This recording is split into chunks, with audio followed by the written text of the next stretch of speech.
আসসালামু আলাইকুম ওয়া রাহমাতুল্লাহি ওয়া বারাকাতুহু। শুরুতেই আমি উম একটা রিয়েলিটি চেক টাইপ কিছু কথাবার্তা বলব। সেটা হলো যে আজকে ১ম এ আরকি বলি যে আজকের সেশনে আপনাদের সবাইকে স্বাগতম আরকি। ওয়েলকাম। আজকে আমি যে কথাগুলো বলব মনে করেন যে নরমাল মোটিভেশনাল টাইপের কোনো কথাবার্তা আমি আজকে বলব না। বলব না বলতে আমি নরমালি এগুলো নাই বলার চেষ্টা করি। যা বলব সবকিছুই মনে করেন যে আপনাদের জন্য হেল্পফুল হবে এবং বলতে পারেন যে এই মুহূর্তে এরকম সিচুয়েশন এ মেইনলি আপনারা দাঁড়িয়ে থাকবেন এরকম একটা কথাবার্তা। দেখা যাবে যে এই মুহূর্তে ধরেন যে কেউ একজন আছে খুব ভালো সিচুয়েশন এ তার পড়াশোনার অবস্থা খুব ভালো। তার জন্য কথাগুলো হেল্পফুল হবে। এই মুহূর্তে কেউ মনে করেন যে খুব খারাপ অবস্থায় আছে মানে কিছু পড়াশোনা হয়নি তার জন্যও হেল্পফুল হবে। এবং কেউ মনে করেন যে মাঝামাঝি অবস্থায় আছে যে মোটামুটি পড়াশোনা করছে। আ তার জন্য হেল্পফুল হবে ইনশাআল্লাহ, হ্যাঁ? সো ১ম এই কিছু রিয়েলিটি চেক বলি। সেটা হলো যে ধরেন যে আপনাদের হাতে তো মনে হয় আর কয়েকদিনের মতো আছে। ৩ মাস ৩ থেকে ৪ মাসের মতো সময় আছে। তো এখন দেখা গেছে যে অনেকে আছেন যে আপনারা কলেজের ফার্স্ট দিকে অনেক টাইম ওয়েস্ট করছেন। এখন মনে হচ্ছে যে কিভাবে এত দ্রুত সময়গুলো চলে গেল? কিভাবে এত দ্রুত সময় চলে গেল এবং আমাদের সামনে এখন আর ৩-৪ মাস আছে এইচএসসি পরীক্ষা। এই তো কয়েকদিন আগে কলেজে ভর্তি হইলাম। এই তো কয়েকদিন আগে তো কলেজ চয়েস দিলাম। কয়েকদিন আগেই তো কলেজে ভর্তি হইলাম। ভর্তি হয়ে কলেজ লাইফটা তো কয়েকদিন আগে শুরু হইল। শুরু হইতে না হইতেই মনে করেন যে কত কিছু হয়ে গেল আপনাদের কলেজ লাইফের মধ্যেই। দেন এখন আবার এসএসসি পরীক্ষা চলে আসলো। তাহলে দেখেন কতটা আ এখন এসে এরকম কথা মনে হবে আপনাদের যে খুব অল্প কয়েকদিন আগেই তো ভর্তি হইলাম কলেজে। এখন এত দ্রুত আমার কলেজ লাইফটা শেষ হয়ে গেল। এখন আবার এসএসসি পরীক্ষা। আবার কয়েকদিন পর অ্যাডমিশন হবে। সো এখন মনে করেন যে এগুলো ভেবে না আক্ষেপ করার মতো সুযোগ আসলে নেই। আ মনে করেন যে যা হওয়ার হয়ে গিয়েছে এগুলো ভেবে আক্ষেপ করার কিছু নাই। এখন মনে করেন যে অনেকে মনে করতে পারেন যে অনেক সময় নষ্ট করছি, কলেজ লাইফে এ করছি, সে করছি। কলেজ লাইফে এসে আ অনেকের অনেক হিস্ট্রি থাকে। অনেকে দেখা যায় বাসা থেকে ১ম বার কলেজে বের হয়, বাসার বাইরে চলে আসে। সো দেখা যায় অনেকে ফ্রিডম পেয়ে যায়, স্বাধীনতা পেয়ে যায়। সে ওই স্বাধীনতাটুকু নষ্ট করে ফেলে। নষ্ট করে তার সময়গুলো নষ্ট করে। করে হঠাৎ করে দেখা যায় মনে হয় তার যে আমি তো একটা ভালো স্টুডেন্ট ছিলাম স্কুল লাইফে। এখন হঠাৎ করে আমি কলেজে এসে দেখা গেছে আমি অনেক টাইম ওয়েস্ট করছি বা অন্যান্য জায়গায় দেখা গেছে অনেকে ঢাকায় আসে, অনেকে অনেক দূর-দূরান্তে চলে যায়, শহরে চলে যায়, বাড়ি থেকে অনেক দূরে। দেন একটা সময় গিয়ে বা এই সময়গুলোতে এসে সে রিয়ালাইজ করে যে আমি তো এতটাও খারাপ স্টুডেন্ট ছিলাম না। স্কুল লাইফে আমি এতটা খারাপ স্টুডেন্ট ছিলাম না। আমার লাইফে কি এমন হইলো যে আমি এখন এত খারাপ সিচুয়েশন এ পড়ে গেছি। কলেজ লাইফটা কিন্তু এরকমই। এসএসসি লাইফটা কিন্তু এতটাও আ নরমালি এরকমই। এতটাও সহজ না। আ সো এইচএসসি লাইফে আ মনে করেন যে এরকম হঠাৎ করেই আ দেখবেন যে এত অল্প একটা সময় ২ বছর একটা অনেক ২ বছর না, এত অল্প একটা সময় আপনি এই অল্প সময়ের মধ্যেই দেখতে পারতেছেন অনেক কিছু ঘটে গেছে আপনার কলেজ লাইফে। অনেক কিছু ঘটেছে। অনেকগুলো ঘটনা ঘটে যায় আপনার কলেজ লাইফে। নরমালি বলতেছি আরকি। সো এখন এসে যদি আপনি এগুলো ভাবেন যে হ্যাঁ, আমি এরকম হইছে। আমি এত ভালো স্টুডেন্ট ছিলাম, অনেক সময় নষ্ট করছি। দেখা গেছে যার সিচুয়েশন ভালো সেও এগুলো ভাবে, আর যার সিচুয়েশন খারাপ সেও এগুলো ভাবে। সো আমাদের শুরুতেই যে কাজগুলো করতে হবে যে এরকম ওভার থিংকিং গুলোকে মানে একপাশে করে রাখতে হবে। এগুলো নিয়ে ভাবাভাবি করা যাবে না। এগুলো নিয়ে টেনশন করা যাবে না। এগুলো নিয়ে মনে করেন যে আক্ষেপ করা যাবে না। বুঝছেন? এখন যে কাজটা করতে হবে যে সেটা হলো যে আমাদের হাতে যে কয়টা মাস সময় আছে, সেই সময়টাকে আমরা কিভাবে কাজে লাগাবো? কিভাবে এখন এই যে নতুন করে কামব্যাক করা, এই ব্যাপারটা না করে আমরা এখন যে সময়টা আছে এই সময়টাতে কিভাবে একটা গেম প্ল্যান করে একটা প্ল্যানিং করে কিভাবে গেমটাকে ঘোরায় দিতে পারি। মানে আমরা নরমালি দেখতেছি যে আ এই সময়টা আমাদের জন্য খারাপ। মানে আমি দেখতেছি যে আমার যে পড়াশোনার অবস্থা এতদিনে সেই অবস্থা অনুযায়ী আমার এখন ডাউনফল ছাড়া কিছু চোখের সামনে দেখতেছি না। সো ওই ডাউনফল থেকে আমরা কিভাবে এখনো যে সময়টা আমাদের হাতে আছে সেই সময়টাকে কাজে লাগিয়ে একটা সুন্দর একটা প্ল্যানিং করে আমরা কিভাবে খেলাটাকে ঘুরায় দিতে পারি, কিভাবে আমাদের অনুকূলে নিয়ে আসতে পারি, কিভাবে আমাদের পক্ষে নিয়ে আসতে পারি, সেভাবে সেই ব্যাপারটা আমাদের জন্য এখন চেষ্টা করতে হবে। সেই কাজটা আমাদের এখন করতে হবে। বুঝছেন? তো শুরুতেই আমি বলব যে এই কাজটা করার জন্য এই যে কলেজ লাইফে যা কিছু খারাপ, যা কিছু আক্ষেপ, যা কিছু হতাশা, যা কিছু আ মনে করেন যে অপ্রাপ্তি যেগুলো আপনি পান নাই, যেগুলো আপনার পক্ষে ছিল না, প্রতিকূলতা ছিল, এসব কিছুকে ভুলে যেতে হবে। এখন আপনার সামনে শুধুই বাকি আর ৩ থেকে ৪ টা মাস। এই জিনিসটা আপনার চোখের সামনে এখন স্পষ্ট করতে হবে। যে আমার আর ৩ থেকে ৪ টা মাস সময় আছে। আমাকে এখন উম আমার বর্তমান সিচুয়েশনটা আমাকে মেনে নিতে হবে। আমি এখন কোন স্টেজে আছি। দেন আমি এই স্টেজে থেকে এই ৩ থেকে ৪ টা মাসটাকে কিভাবে প্রপারলি প্ল্যানড করে একটা প্ল্যানড ওয়েতে কিভাবে একটা প্রপারলি প্ল্যান করে কিভাবে সেটাকে এক্সিকিউট করতে পারি এবং সেটাকে কাজে লাগিয়ে পুরো খেলাটাকে ঘুরায় দিতে পারি। সেই কাজটা আমার এখন করতে হবে। বুঝছেন? সো রিয়েলিটি চেকের মধ্যে আমি যদি আরো কিছু বলি সেটা হলো যে দেখেন আশপাশে মানে দেখবেন যে আপনাদের তো মনে হয় টেস্ট পরীক্ষা হয়ে গেল। টেস্ট পরীক্ষায় দেখা গেছে যে আমি কম বেশি অনেককে দেখছি বা ইতিপূর্বে আমি নিজেকেও দেখছি, আমার অনেক ছোট ছোট ভাইকে দেখছি, জুনিয়রকে দেখছি যে টেস্ট পরীক্ষায় অনেকেই খুব ভালো রেজাল্ট করছেন। দেখা গেছে যে হ্যাঁ, ঠিক আছে আপনি হয়তো কলেজে অনেক ভালো রেজাল্ট করছেন। অনেকেই করছেন। আবার দেখা গেছে অনেকে খারাপ রেজাল্ট করছে।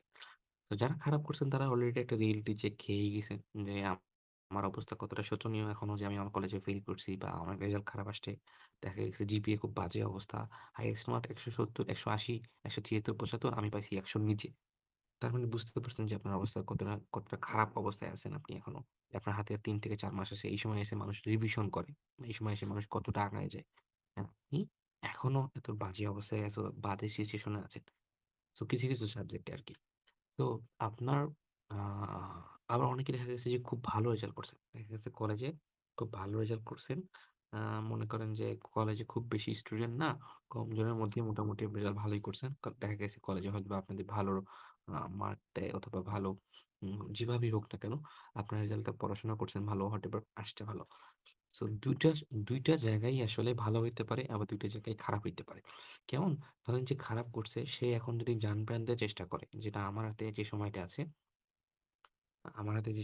সেই সময়টা আমি আমার বেস্টটুকু দিয়ে সেটাকে ইমপ্রুভ করার ট্রাই করব। আমার খারাপ যে সিচুয়েশনটা আছে, এই সিচুয়েশন থেকে আমি বের হয়ে এসে এটার জন্য আমি এটাকে পুষিয়ে দেওয়ার জন্য, এটাকে ইমপ্রুভ করার জন্য সর্বোচ্চ চেষ্টাটুকু করব। করার জন্য সে কি করে ৩ থেকে ৪ মাস নিজের জান-প্রাণ দিয়ে সর্বোচ্চ চেষ্টাটুকু করে। করে দেখা গেছে সে ভালো একটা রেজাল্ট করে। আবার যে কলেজে মনে করেন যে খুব ভালো রেজাল্ট করছে টেস্ট পরীক্ষায় বা হোয়াটএভার এরকম একটা পরীক্ষায়। এখন সে মনে করেন যে খুব খুশি যে না আমি তো ভালোই করতেছি। তার মানে আমার সামনের দিনগুলোতে অবশ্যই ভালো কিছু অপেক্ষা করতেছে। মানে আমি হয়তো অটোমেটিক্যালি এইচএসসি তে খুব ভালো রেজাল্ট করব। কিন্তু এটা ভেবে সে কি করে তার পড়াশোনাটাকে ঢিল দেয়। অটোমেটিক্যালি তার পড়াশোনা কিন্তু কমপ্লিট। অলমোস্ট ভালো এইচএসসি তে এ প্লাস পাওয়ার মতো পড়াশোনা তার হয়ে গেছে অলরেডি। কিন্তু সে রিভিশন যে দেওয়ার ব্যাপারটা, সে যে কোয়েশ্চেন সলভিং এর যে ব্যাপারটা, মূল জায়গাগুলোতে বারবার পড়া, এই জিনিসটা যে করার ব্যাপারটা, এই জিনিসটাতে সে কি করলো? ঢিল দিল।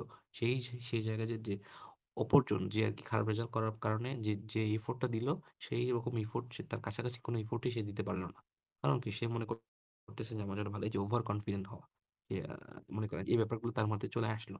তখন দেখা গেছে এসএসসি পরীক্ষা হয়ে গেলেও সে দেখলো তার এ প্লাস নাই। এটা খুবই স্বাভাবিক। এইরকম ঘটনা অহরহ, অহরহ ঘটে। আর আপনাদের সময়গুলোতে এরকম ঘটনা ঘটার সম্ভাবনা আরো বেশি। তো আমি বলব যে আ এগুলো একটা রিয়েলিটি চেক বুঝছেন? মনে করেন যে এই ব্যাপারগুলো নিয়ে না আপনাদের আসলে আ ২ ভাবেই দেখা উচিত। যাদের রেজাল্ট খারাপ তারাও তাদের উচিত যে তাদের স তারা তাদের তাদের এখন এটা ভাবা উচিত যে না আমার রেজাল্ট খারাপ আসছে, এটা আমার জন্য একটা চেক। আমি কি করব এখন? সেটা নিয়ে পড়ে না থেকে আমি এখন ভালো করার চেষ্টা করব। ৩ থেকে ৪ টা মাস লাইফে যেকোনো যত কঠিন জিনিসই হোক না কেন, যত কঠিন জিনিসই হোক না কেন ৩ থেকে ৪ টা মাস কেউ যদি কনসিস্টেন্টলি একটানা একদম জায়গা মতো একটা রেগুলার পরিশ্রম করে, একটা রেগুলারলি সেখানে যদি কেউ লেগে থাকে, ওই জায়গা চেঞ্জ হইতে, ওই জায়গা পরিবর্তন হইতে বাধ্য। ওই জায়গায় সে ভালো করতে বাধ্য। বাধ্য হবেই, সম্ভব, অবশ্যই সম্ভব। ৩ থেকে ৪ মাস অনেক লম্বা একটা সময়। এত লম্বা একটা সময় যদি কেউ কনসিস্টেন্টলি লেগে থাকতে পারে কোনো একটা কিছুর পেছনে, অবশ্যই সেখান থেকে ভালো কিছু বের করে নিয়ে আসা সম্ভব। আবার ওই ৩ থেকে ৪ টা মাস কেউ যদি মনে করে যে, "না, আমার খুব ভালো অবস্থা। আমি ৩ থেকে ৪ মাস কোনরকম পড়ে আমার তো মোটামুটি ভালো অবস্থা, আমি ভালো করব।" সে একটা বড় ধরনের শক খাওয়াটাও খুব অস্বাভাবিক কিছু না। দেখা যাবে যে সে এইচএসসি পরীক্ষায় ভালো রেজাল্ট করতে পারল না। খুবই স্বাভাবিক। সো আমি আপনাদেরকে বলব যাদের খারাপ রেজাল্ট হইছে বিগত সময়গুলোতে, কলেজের পরীক্ষাগুলোতে, টেস্ট পরীক্ষা, মডেল টেস্ট হোয়াটএভার। সো আপনারা হতাশ না হয়ে এই সময়টাকে আক্ষেপ যা কিছু আক্ষেপ বললাম তো হতাশা, পরীক্ষা নিয়ে হোয়াটএভার যা কিছু নিয়ে যত কলেজ লাইফ হোয়াটএভার সবগুলোকে একটা জায়গায় রাখেন। একটা পাশ করেন। সবগুলোকে একটা পাশ করেন। নেগেটিভ যা কিছু আছে সবকিছুকে আলাদা করেন। আলাদা করেন। আমি বলতেছি না সেগুলোকে ফেলে দিতে। আমি বলতেছি এগুলোকে একটা জায়গায় রাখেন। একটা পাশে রাখেন। এগুলোরও দরকার আছে। লাইফে এগুলোর অনেক দরকার আছে। এগুলো না থাকলে এগুলো আমাদের জীবনে না আসলে না আমরা আসলে আমাদেরকে যে ভালো করতে হবে, আমাদেরকে যে বেটার করতে হবে, আমাদেরকে যে এফোর্ট দিতে হবে, আমরা যে ভালো কিছু করতে পারি জানি, আমাদেরকে যে পরিশ্রম করার মেন্টালিটি আমার ভিতরে যে আছে, আমরা যে কষ্ট করতে জানি, আমরা যে সত্যিকার অর্থে ভালো কিছু করার আ মানে যে ভালো কিছু করতে জানি, পারি, এই ব্যাপারগুলো আসতো না। যদি না এইসব আমাদের লাইফে না আসতো। এইসব নেগেটিভই আমাদের লাইফে না আসতো। আমরা খারাপ রেজাল্ট করি বলেই আমাদের ভালো রেজাল্ট করার আগ্রহ জন্মে। আর একটা মানুষ কখনো আজীবন সব ভালোই করতে থাকে, ভালোই করতে থাকে। এটা হয় না, বুঝছেন? কোনো না কোনো সময় যদি ডাউনফল না খায় মানুষ, তখন দেখা যায় সে যে তার উপরে ওঠার যে ইচ্ছা, সেই ইচ্ছাটা তার থাকে না। তো আমাদের লাইফে ডাউনফল এর অনেক প্রয়োজন আছে। সো এটা একটা বিষয় গেল যে আমরা এখন কি করব? আমরা সবগুলোকে একটা পাশে রাখবো। রেখে আমাদের সামনে এখন কি আছে? ৩ থেকে ৪ টা মাস সময় আছে। এই ৩ থেকে ৪ টা মাস সময় নিয়ে আমাদের যত প্ল্যানিং, সেই প্ল্যানিং গুলো করতে হবে। আশা করি বোঝাতে পারছি পুরো ব্যাপারটা। ১ম ব্যাপারটা কি? এরপর আসি যে প্রোডাক্টিভ প্রোক্রাস্টিনেশন। আমরা মনে করেন যে এখন কি করি? অনেকে আমি দেখি বা আমি নিজেও আমার সময় করছি বা করি। মানে মনে করি। আমরা শুধু কি করি? রিসোর্স জমাই, বুঝছেন? মনে করেন যে আ মনে করেন যে যেখানে যে টেলিগ্রামে, তারপর মনে করেন যে ফেসবুকে বিভিন্ন গ্রুপে খালি কি করি পিডিএফ জমাই, সাজেশন জমাই, এই বই, ওই বই। দেখা গেছে গাইডের পিডিএফ বের করি। দিলে ১,০০০ ২,০০০ পৃষ্ঠার পিডিএফ। মনে করেন যে নিজের কাছে বই নাই। আমি কি করি এখন খালি পিডিএফ জমাচ্ছি। এই স্যারের নোট, ওই এর নোট। আমি দেখি তো মাঝখানে বিভিন্ন গ্রুপে যে কারো কাছে এগুলা নোট আছে কিনা। এগুলো নোট মনে করেন যে কত জায়গায় কত রিসোর্স খালি মনে করেন যে ইনপুট দিতেছি আমার গুদাম। আমাদের গুদাম যেটা ঘর, রিসোর্স ঘর। এই ঘরে মনে করেন যে আমরা স্টোরেজ খালি ভরাচ্ছি। এটা রিসোর্স, ওটা রিসোর্স খালি জমাচ্ছি। কিন্তু দিন শেষে কি আউটপুট 0। মানে আমরা যে এই যে জিনিসগুলো যে জমাচ্ছি না, জমিয়ে যে পড়াশোনার ব্যাপারটা, যে চেয়ার টেবিলে বসে সেটা একটা, একটা করে ধরে পড়া। এটলিস্ট একটা জিনিস ভালোমতো পড়া। অত ডাইভার্সিটিতে না গিয়ে একটা নির্দিষ্ট জিনিস, একটা নির্দিষ্ট রিসোর্স, একটা নির্দিষ্ট প্যাথ হয়ে, একটা নির্দিষ্ট রাস্তা ফলো করে আমি যে একটা বই, একটা নির্দিষ্ট বই ফলো করে সবকিছু A to Z ভালোমতো পড়া। এই কাজটা না করে কি করতেছি আমরা খালি রিসোর্স জমাচ্ছি। এই স্যার, ওই স্যার, এই গ্রুপ, এই গ্রুপ, আ এই নোটস, ওই পিডিএফ খালি এগুলো করতেছি। এইটা খুব খারাপ একটা জিনিস, বুঝছেন? আমার কাছে মনে হয় যে আমাদের এখন মূল বিষয় কি? আমাদের এখন না, অনেক আগে থেকেই আমি এই কথাটা বলে আসছি। আমাকে যারা চেনে, যারা একবার হলেও আমার কথা শুনছে, এই কথাটা আমি সবসময় বলে আসি। মূল জিনিস হচ্ছে মেইন বই। মেইন বইটাকে মূল ফোকাস দিতে হবে।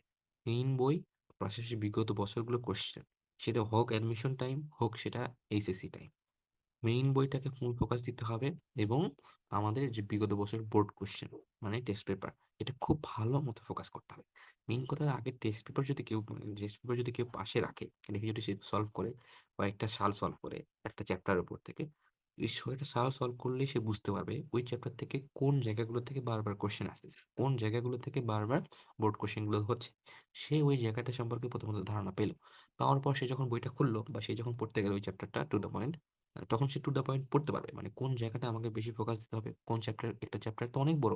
আপনার যখন ফুল সিলেবাস একটা একটা একটা ব্যাচে যখন ফুল সিলেবাসের পরীক্ষা, তখন আপনি কোনটা ছেড়ে কোনটা পড়বেন? কতগুলো পড়া না? আপনি তো জানতে হবে আপনাকে যে কোন জায়গা থেকে কোয়েশ্চেন, কোয়েশ্চেন কি সবগুলো থেকে কোয়েশ্চেন করবে? সব টপিক থেকে কোয়েশ্চেন করবে কখনোই? কখনোই না। একটা জায়গা আছে যে জায়গাগুলো থেকে সবসময় কোয়েশ্চেন হয়। সো আপনাকে ওই জায়গাগুলো খুঁজতে হবে। ওই জায়গাগুলো আপনাকে খুঁজে বের করতে হবে। ওই জায়গাগুলো আপনাকে জানতে হবে।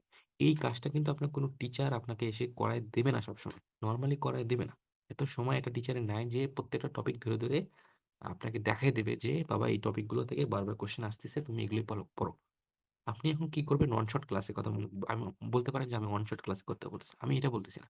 ওয়ান শট ক্লাসে তো মাত্র ২-১ টা জিনিস দেখায় দেবে। কিন্তু আপনার আ নিজে যে করার ব্যাপারটা, নিজে যে খোঁজার ব্যাপারটা যে কোন, কোন টপিক গুলো থেকে একটা চ্যাপ্টারের কোন জায়গাগুলো থেকে বোর্ডে কোয়েশ্চেন গুলো আসতেছে, সৃজনশীল গুলো আসতেছে। সেই জায়গাগুলো বের করা। এখনো দেখা গেছে এরকম পোলাপানও আছে যে জীবনে কোনো টেস্ট পেপার খুলে দেখেনি। ও মনে হয় যে খালি পড়তেছে, ক্লাস করতেছে অনলাইনে, হোয়াটএভার অনলাইন বা অফলাইনে। করতেছে, শুধু ক্লাস করতেছে। ভাইয়ের খালি ঘ পড়তেছে। হুম? মনে করেন যে পড়তেছে, ভাইয়ের মানে ম্যাথ করতেছে। করে দেখা গেছে পরীক্ষা দিচ্ছে। গিয়ে আমাদের সময় আমরাও দেখছি যে ক, খ পারি না আমরা, গ, ঘ মোটামুটি পারি। এরকম করে দেখা যাবে পরীক্ষা, এইচএসসি পরীক্ষা আসবে। কোয়েশ্চেন পরীক্ষা দিতে যাবেন। গিয়ে দেখবেন আসলেই থিওরিটিক্যালি আপনি মারা খেয়ে গেছেন। আর হচ্ছে ম্যাথমেটিক্যাল মোটামুটি পারছেন। সো এইসব ব্যাপারে আমাদেরকে আরো সচেতন হতে হবে। বুঝছেন? আমাদের কোন জায়গাগুলো আমাদের জন্য যথেষ্ট এনাফ, এই জায়গাগুলো খুঁজে বের করতে হবে। আপনার পরীক্ষা আমাদের মানে এই কথাগুলো বলার একটাই কারণ হচ্ছে যে আমাদের পড়াগুলোকে প্রিসাইজ করা। মানে আরো বেশি গুছিয়ে নেওয়া। আপনি শুধু এলোমেলো করতেছেন। জিনিসগুলোকে খালি রিসোর্স বাড়াচ্ছেন। কিন্তু আপনি যখন পরীক্ষার কাছাকাছি চলে আসবেন, ১ টা মাস আগে বা ২ মাস আগে, ১.৫ মাস আগে, তখন আপনার হাতে কিন্তু এত সময় থাকবে না যে পুরো পৃথিবী খাবো, পুরো পৃথিবী পড়বো, পুরো পৃথিবী যা কিছু আছে সব পড়বো, সবার ক্লাস করব। তো এই ক্লাস, ও class, online class, offline class, অমুক পিডিএফ, অমুক পিডিএফ, অমুক বই, অমুক বই। এত কিছু পড়ার সময় আপনি পাবেন না। তখন গিয়ে আপনি বুঝতে পারবেন আমার কথাগুলোর মূল্য যে, আমার একটা ভাই বলছিল একটা সেশনে যে, পড়াগুলোকে প্রিসাইজ করতে, একটা গোছানো একটা জায়গায় নিয়ে আসতে।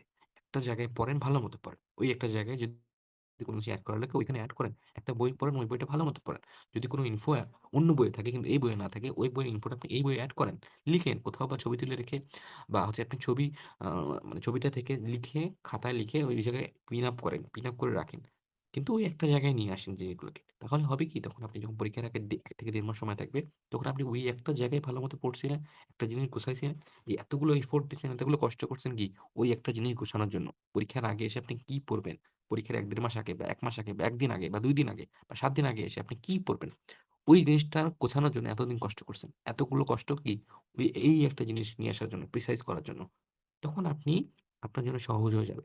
আপনার জন্য সহজ হয়ে যাবে এটা যে আপনি হচ্ছে পরীক্ষার আগে কি পড়বেন? মানে ওই পরীক্ষার জন্য কি পড়তে হয় এক্সাক্টলি? কোন স্পেসিফিক্যালি কি পড়বো আমি? এই জিনিসটা না জানার কারণে প্রত্যেকটা স্টুডেন্ট মারা খায়, প্রত্যেকটা জায়গায়। কথাটা বুঝছেন? যে এক্সাক্টলি আমার কি পড়তে হবে ওই পরীক্ষার জন্য? নট অনলি এই কথাটা শুধু এসএসসি ২৬ এর জন্য। এটা সবার জন্য। এটা আমার জন্য, আপনার জন্য, সবার জন্য। প্রত্যেকটা সেক্টর, প্রত্যেকটা ভার্সিটি, প্রত্যেকটা অনার্স, মাস্টার্স হোয়াটএভার সব জায়গায় বলেন। আমরা জানি না, আমরা এটা খোঁজার চেষ্টা করি না যে আমার ওই পরীক্ষার জন্য কি ইম্পোর্টেন্ট, কি কোয়েশ্চেন আসে, কি জিনিসগুলো ইম্পোর্টেন্ট লাগবে। এই জিনিসগুলো না খোঁজার কারণে এইগুলো না জানার কারণে আমরা মেক্সিমাম স্টুডেন্ট ধরা খাই, মারা খাই।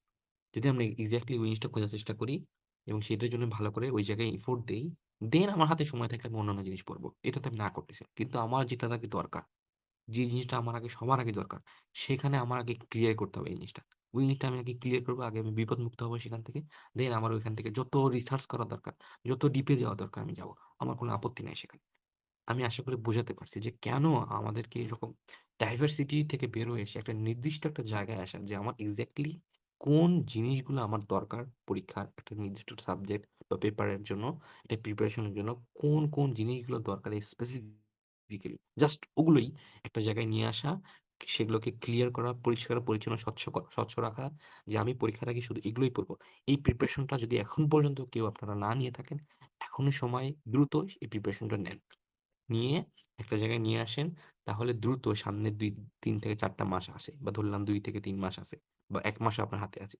তাহলে আপনি ওই জায়গাটা ভালোমতো পড়তে পারবেন, ভালোমতো এফোর্ট দিতে পারবেন।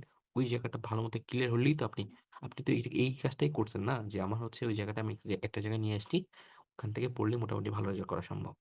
সো দেখবেন আপনার রেজাল্টটাও ভালো হবে। আর যদি আপনি এরকম অগোছালো রাখেন, পরীক্ষার আগে এসে দেখবেন যে আপনার মনে হবে আমি কিছুই পড়িনি। আপনার কিছুই পড়া নেই। কোনটা পড়বো? দেখা গেছে এই পিডিএফ বা এই বই থেকে আমার অল্প একটু পড়া, ওখান থেকে অল্প একটু খাওয়া, এখান থেকে অল্প একটু খাওয়া, সব খাপছাড়া অবস্থা। মানে কোন কিছুই আপনি সবকিছুই ধরছেন। হ্যাঁ, আপনি খুব ভালো স্টুডেন্ট। সবকিছুই ধরছেন। এটা পড়ছেন, ওটা পড়ছেন। কোন জায়গায় ভালোমতো শেষ করতে পারেন। এটা সবথেকে খারাপ জিনিস। এটা সবথেকে প্যারা আপনাকে দেবে। এই কথাটা মূল্য হয়তো আজ বুঝবেন না। একটা সময় পর কি আমার এই কথাটার মূল্য বুঝবেন ইনশাআল্লাহ। আচ্ছা, এখন আসি যে একটা কথা আছে বুঝছেন? Illusion of competence. মানে যে আমরাও যে অনলাইনে ক্লাস করতেছি, যে আপনারা যারা ক্লাস করতেছেন। দেখা গেছে যে আমরা কি করি এই মুহূর্তে এসে খালি ক্লাস মারতেছি। FRB, final revision course, final revision batch, খালি ক্লাস মারতেছি। কোন লেখালেখির টাইম নেই, খালি ক্লাস। মামা খালি ক্লাস দেখো। ক্লাসে কি করতেছি দেখতেছি। যে ভাই একটা জিনিস পড়াচ্ছে মনে করতেছি আরে সহজ, ভাই করতেছে খুব ইজিলি, একটা ইজি ম্যাথ। পরীক্ষার হলে যান আপনার হাত আর চলতেছে না। আপনি বরফ ফ্রিজ হয়ে গেছেন পুরা। ব্ল্যাংক হয়ে গেছে মাথা। এই কথাটাই মনে করেন যে বলা হইতেছে যে ইলিউশন অফ কম্পিটেন্স। যে আপনার মনে হবে যে আ আপনি অনলাইনে মানে এই যে ক্লাসটা করতেছেন না, মনে করতেছেন আপনার পড়া হয়ে গেছে। আপনার পড়া হয়ে গেছে। এই যে ভাইয়াটা যে ক্লাস নিচ্ছে, বোর্ডে ম্যাথ করাচ্ছে, মনে হচ্ছে বেশ সহজ একটা ম্যাথ। এটা তো মনে করেন যে মানে পারবো আমি। বুঝছেন? খুবই সহজ এটা। ইলিউশন অফ কনফিডেন্স মানে পারার যে আপনি যে পারবেন, মনে হচ্ছে পারবেন কিন্তু পারবেন না আসলে। পারার ভ্রান্তি আরকি। সো আপনি যে জিনিসটা বুঝতেছেন সেটা হচ্ছে যে আমি কথাটা বারবারই বলি যে আপনি যে অনলাইন ক্লাস করতেছেন বা জিনিসগুলো দেখতেছেন, আপনি সেটা হলো যে আপনি যার ক্লাস করতেছেন তার ব্রেইন দিয়ে জিনিসটাকে বুঝতেছেন। মানে সে তার নিজের ব্রেইন দিয়ে আপনাকে বোঝাচ্ছে, আপনি এক্সাক্টলি তার ক্লাস করতেছেন মানে তার ব্রেনের মধ্যে ঢুকে সেই ব্রেন দিয়ে আপনাকে ওই জিনিসটা আপনি নিজেও বুঝতেছেন।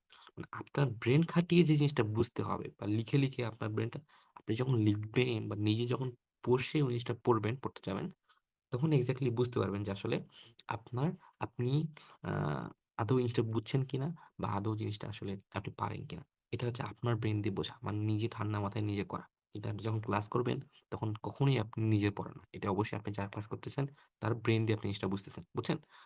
সো এটাই আরকি আপনাকে একটা ভ্রান্তি বা একটা ধোঁকা দেয়।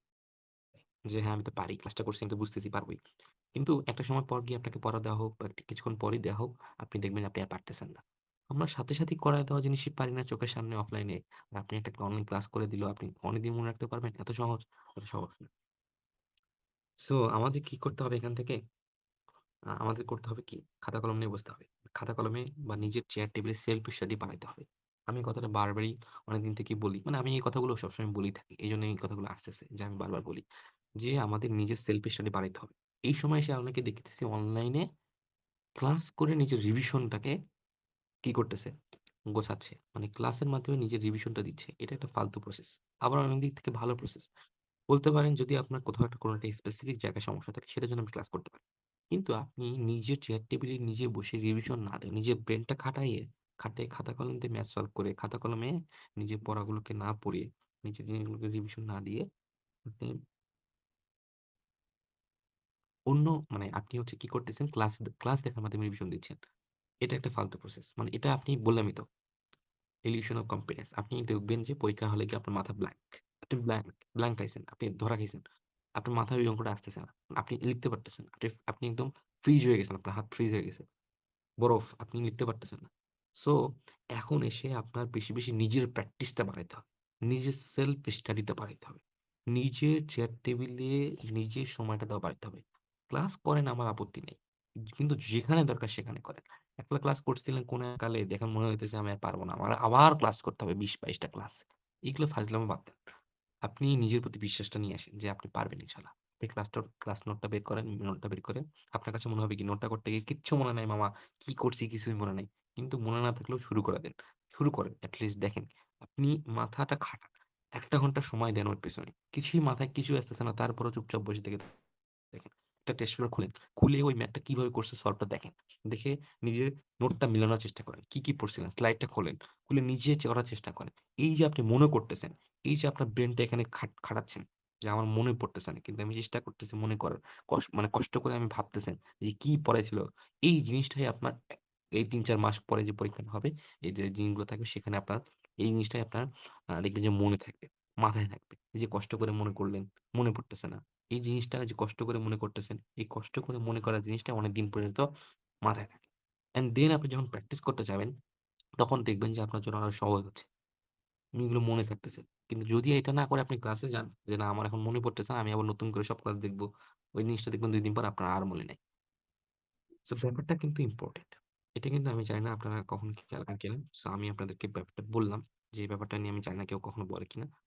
তো আশা করি উম উম এটা বুঝবেন যে ভিডিও দেখা মানেই যে পড়া, এটা কিন্তু না। ইনফরমেশন এটা জাস্ট ইনফরমেশন জানতেছেন আপনি, দেখতেছেন।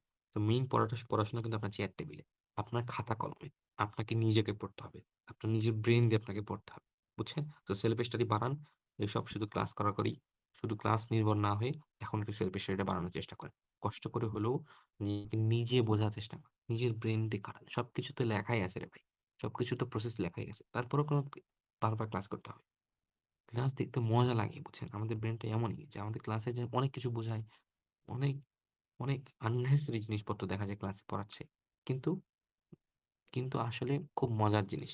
মনে হবে আহারে! এই জিনিসটা না পড়লে হয়তোবা আমার হয়তো পরীক্ষায় আমি খারাপ করব। হয়তোবা এটাই আসবে পরীক্ষায়। কিন্তু এই জিনিসটা আ এই জিনিসটা আমি হয়তো স্কিপ করতেছি। স্কিপ করার কারণে হয়তো আমাদের মনে হয় যে এটাই হয়তো পরীক্ষায় আসবে। এজন্য আমি কি করি ক্লাস দেখি। দেখা যায় অনেক কঠিন, কঠিন জিনিস পড়ায় যেগুলো জিন্দেগি কোথাও আসে নাই, আসবেও না। কিন্তু আপনার ওই যে ব্রেইনে ওই জিনিসটা খেলতেছে। যে হয়তো এটা স্কিপ করলে হয়তোবা মারা খাবো। হয়তোবা এখান থেকে কোয়েশ্চেন আসবে। তো এইজন্য আসলে আমি বলি যে ক্লাস করবেন, কেন করবেন না? এতদিন তো ক্লাস করে আসলেন। 1st ইয়ার পড়লেন, 2nd ইয়ার পড়লেন। এখন পরীক্ষার সামনে আসছে। এখন এক্সাক্টলি টু দ্যা পয়েন্ট হন। দেখেন যে আসলে কোয়েশ্চেন গুলো কোথা থেকে হচ্ছে। আপনার কাছে টেস্ট পেপার আসতেছে। এখন আমি তো বলি নাই কখনো যে 1st ইয়ারেই তুমি টেস্ট পেপার খোলো। এখন এসে বলতেছি 2nd ইয়ারের শেষের দিকে এসে অবশ্যই টেস্ট পেপার ভিত্তিক পড়াশোনা করেন। মানে এক্সাক্টলি কোথায় থেকে কোয়েশ্চেন গুলো হচ্ছে, কোন জায়গাগুলো ইম্পোর্টেন্ট সেগুলো পড়েন। এখন এসে কি আপনার বেসিক টু অ্যাডভান্স সব পড়ার সময় আছে? একদম 0 থেকে শুরু করে সুযোগ আছে এখন বলেন তো? এখন ওই সময়টা কি আছে? এখন আপনাকে অনেক বেশি প্রিসাইজ হতে হবে। এখন অনেক বেশি সার্টেন নির্দিষ্ট হইতে হবে যে কোন জায়গাগুলো স্পেসিফিক হইতে হবে আরকি। যে কোন জায়গাগুলো থেকে বেশি কোয়েশ্চেন হচ্ছে এবং সেই জায়গাগুলো আমাকে ফুল ফোকাস দিয়ে পড়তে হবে। সো আশা করি এই ব্যাপারটা বুঝতে পারছেন যে আসলে আমাদের আ সমস্যাটা আসলে কোথায় এবং আমাদের কোথায় বেশি ফোকাসটা দিতে হবে। ওকে। এখন আসি যে আপনাদের আ আ যে পড়াশোনাটা আসলে কিভাবে কেমনে কি? অনেকেই মনে করেন যে একটা চ্যাপ্টারে পারফেকশনিস্ট হতে চায়। মনে করেন যে ১০০% ফুল মানে ১০০% হবে ওই চ্যাপ্টারে। সবগুলো চ্যাপ্টার ১০০% শেষ হবে। এরকম ১০০% মনে করে যে আমি সব ১০০% প্রিপারেশন নিয়ে যাবো। ১০০% আমার হবে। একদম পারফেকশনিস্ট চিন্তাভাবনা আরকি। তো এটা কখনোই এক্সিস্ট করে না, বুঝছেন? আপনি ১০০% প্রিপারেশন নিয়ে কখনোই কোথাও যেতে পারবেন না। মানে আপনার প্রিপারেশন ১০০% হবে। মানে আপনি একদম ফুল প্রিপারেশন নিয়ে যেতে পারবেন কোন কিছুতে। এটা কখনোই সম্ভব না। কখনোই কোনদিনও সম্ভব না। যতই পড়েন না কেন, যতই এফোর্ট দেন না কেন, 100% প্রিপারেশন নিয়ে কেউ কখনো পরীক্ষা হলে যায় না।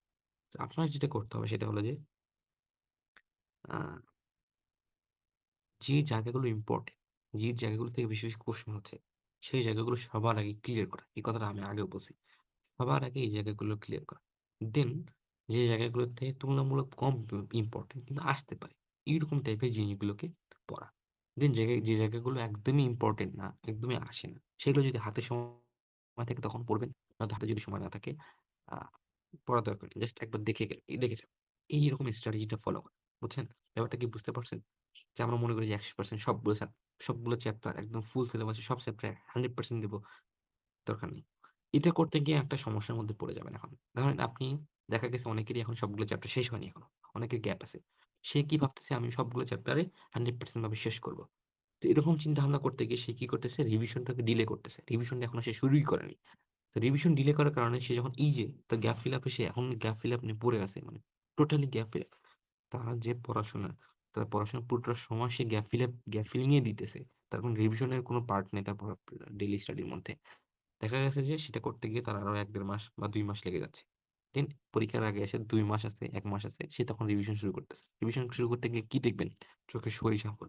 যে আমি আমার তো কোনো পড়াই আমার তো কিছুই মনে নাই আমার। এরকম একটা কথা আছে বুঝছেন? যে আপনার কোনো পড়াই আপনার মাথায় নেই। কিছুই আপনি মনে করতে পারতেছেন না। সো ১ মাস আগে তো রিভিশন দিয়ে তো সবথেকে বড় ধরা খাবেন আপনি। সো এখন এসে আপনাকে পারফেকশনিস্ট হওয়ার কোনো মানে হয় না। এখন এসে কি করবেন? আ যে 80/20 একটা রুল আছে। এটা আপনি কি করবেন যে 80% যে ইম্পোর্টেন্ট মানে 80% কোয়েশ্চেন দেখবেন যে ইম্পোর্টেন্ট জায়গা থেকেই কোয়েশ্চেন হয়। একটা চ্যাপ্টারে 80% দেখবেন যে আ ইম্পোর্টেন্ট কোয়েশ্চেন দেখবেন 80% একটা জায়গা থেকে হয়। ওই 80% এ খোঁজার চেষ্টা করবেন। দেখবেন যে মনে করেন যে নির্দিষ্ট কিছু টপিক থাকে। কিছু আপনি দেখবেন যে যেকোনো একটা চ্যাপ্টার খোলেন, খুললেই বুঝতে পারবেন যে কোন জায়গাগুলোতে সৃজনশীল কোয়েশ্চেন গুলো হচ্ছে বা কোয়েশ্চেন গুলো হচ্ছে। ওই টপিক গুলো ওই জায়গাগুলো বের করে নিয়ে আসেন। ওই 80% বের করে নিয়ে আসেন। ওইগুলাকে ক্লিয়ার করেন। দেন বাকি 20 থেকে 30% যেগুলো থাকবে ইম্পোর্টেন্ট না খুব একটা ওগুলো জাস্ট দেখবেন। হ্যাঁ? এভাবে করে কি করবেন? পড়বেন। দেন আপনি ডেইলি আপনার পড়াশোনার মধ্যে একটা রিভিশন পার্ট নাই। মানে মিক্সড স্টাডি করবেন। মানে অনেকে দেখা যায় যে একটা সাবজেক্ট পড়তেছে তো পড়তেই আছে। ম্যাথ পড়তেছে সেই অনেকদিন থেকে তো ৭ দিন ম্যাথই পড়তেছে। এরকম করে না করে মিক্সড স্টাডি করেন। যেমন ধরেন যে পিসিএমবি থেকে যেকোনো ২ টা পার্ট নেন, ২ টা পড়া নেন অথবা ১ টা নেন বা ২ টা নেন। পাশাপাশি ফিজিক্স, পাশাপাশি ইংলিশ, আ বাংলা, আইসিটি এগুলো থেকে যেকোনো একটা পড়া ডেইলি নেন। নিয়ে কি করবেন? মিক্সড স্টাডি করেন। করে কি হবে ডেইলি একটু করে পড়া নেন। পড়া নিয়ে দেন আপনি হচ্ছে কি করেন? আ পাশাপাশি আপনার রিভিশন পার্ট রাখেন। ধরেন আপনার যাদের পড়াশোনার অবস্থা খুবই ভালো আলহামদুলিল্লাহ। যে মোটামুটি আর ২ থেকে ৩ টা চ্যাপ্টার বাকি আছে বা ২ থেকে ৩ চ্যাপ্টার একটু উইক জোন আছে পাশাপাশি মোটামুটি সব শেষ। তারা তো পুরো দমে রিভিশন শুরু করে দেন। আর যাদের মনে করেন যে একটু গ্যাপ আছে মোটামুটি পড়াশোনায় একটু গ্যাপ আছে, তারা কি করেন? নিজের গ্যাপ বুঝে পড়াশোনার একটা রেশিও ঠিক করেন। যাদের গ্যাপ খুব বেশি তারা কি করেন 50 থেকে 60% বা 70% অথবা 80% এ আপনি গ্যাপ ফিলিং এর সময় দেন। কিন্তু বাকি 20% আপনি অবশ্যই রিভিশন দেন। এখন আমি সবাইকেই বলব যাদের গ্যাপ খুব বেশি তাদেরকেও বলব, যাদের গ্যাপ কম তাদেরকেও বলব, সবাইকেই বলব প্লিজ রিভিশনটা শুরু করেন। এটা কিন্তু খুব ভোগাবে আপনাকে। আপনি যে শুরু থেকে এখন পর্যন্ত পড়ে আসলেন এই পড়াটা অনেক মজার ছিল। আপনি যখন রিভিশন দিতে যাবেন তখন আপনি আসল খেলাটা বুঝতে পারবেন। যে তখন বুঝতে পারবেন রিভিশন জিনিসটা কতটা পেইনফুল। খুব প্যারা দেবে আপনাকে রিভিশন। রিভিশনটা অনেক কঠিন একটা জিনিস, বুঝছেন? রিভিশন দেওয়াটা কিন্তু খুব টাফ একটা জিনিস। এই পুরো পড়াটা, পুরো জার্নিটা আবার নতুন করে রিভিশন দেওয়া, নতুন করে ব্যাক করা। It's not a easy deal. এটা আপনাকে শুরু করতে হবে। যদি শুরু করতে না পারেন দেখবেন এই জিনিসটা পেছাচ্ছে, পেছাচ্ছে, পেছাচ্ছে। রিভিশন দেওয়া মানে এটা না যে ধাম চোখ বুলায় গেলাম এটা না। আর রিভিশন দেওয়াটা সহজ জিনিসও না কিন্তু। রিভিশন কিন্তু পুরো জিনিসগুলো আবার নতুন করে রিক্যাপ করা, ভালো করে পড়া। আপনি আগে যেভাবে পড়ছেন, আগে ধরেন আপনি একটা ফ্লো তে পড়ছেন, একটা যেভাবে হোক পড়ছেন।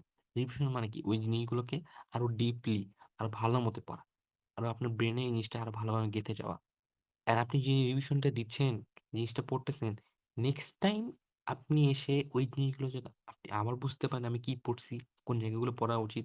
এই জিনিসগুলো আইডেন্টিফাই করে যাওয়া, দাগিয়ে যাওয়া, এই কাজটা করা উচিত। আপনি যখন যেবার যেটা পড়বেন, সেই জিনিসটা আপনার মাথায় থাকবে এটা যে আমি নেক্সট টাইম আবার এসে পড়ব। মানে একটা পেজে সব লাইন তো ইম্পোর্টেন্ট না, তাই না? আপনি ওই পেজটা যখন পড়তেছেন ফার্স্ট টাইম, তখন কি করবেন? কোন লাইনগুলো ইম্পোর্টেন্ট বা ইম্পোর্টেন্ট মনে হচ্ছে, আপনি তো কোয়েশ্চেন দেখতেছেন। আমি কিন্তু শুরুতেই বলছি যে আপনার এখন পড়াশোনার স্ট্র্যাটেজি কেমন হবে? যে আমি কোয়েশ্চেন দেখবো, টেস্ট পেপার দেখবো ভেঙে, দেন ওই অনুযায়ী আমি আমার পড়াশোনাকে এখন সাজাবো।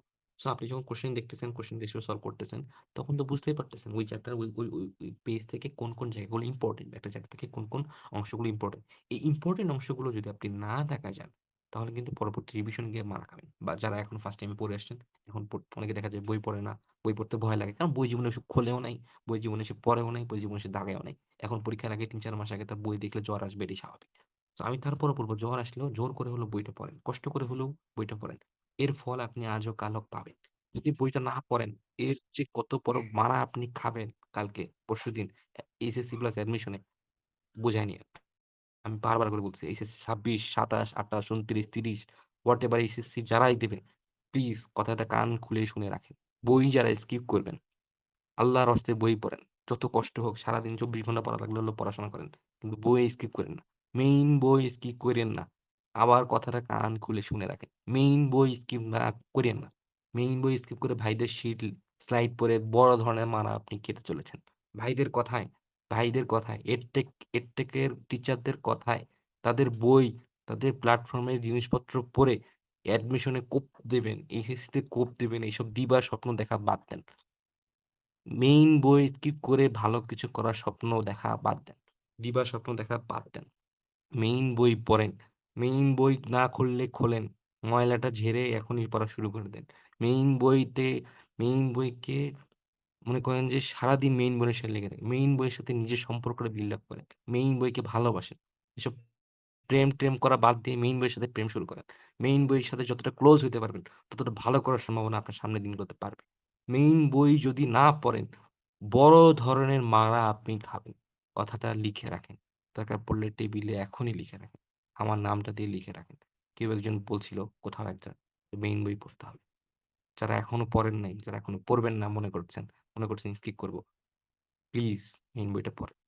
এই ফলটা আপনি পাবেন, পাবেন। পড়লেও পাবেন, না পড়লেও পাবেন। ব্যাপারটা বোঝাতে পারছি কিনা আমি জানি না। যেদিন বোঝাতে পারবো বা যেদিন আপনি বুঝবেন, হয় মারা খেয়ে বুঝবেন, নয়তো ভালো কিছু করে বুঝবেন। সো আমার এটা বলার ছিল। আমি বললাম স্পষ্ট স্ট্রিক্টলি এবং খুব বোল্ডলি বলার ছিল। আমি বললাম মেইন বইটা পড়তে হবে। তো জিনিসটা বলতেছি যে আপনি কখনোই একটা জিনিস যখন পড়বেন, তখন আপনি বুঝতেছেন যে কোন জায়গাগুলো ইম্পোর্টেন্ট। তখন দাগায় পড়লেন। দেন নেক্সট টাইম কি?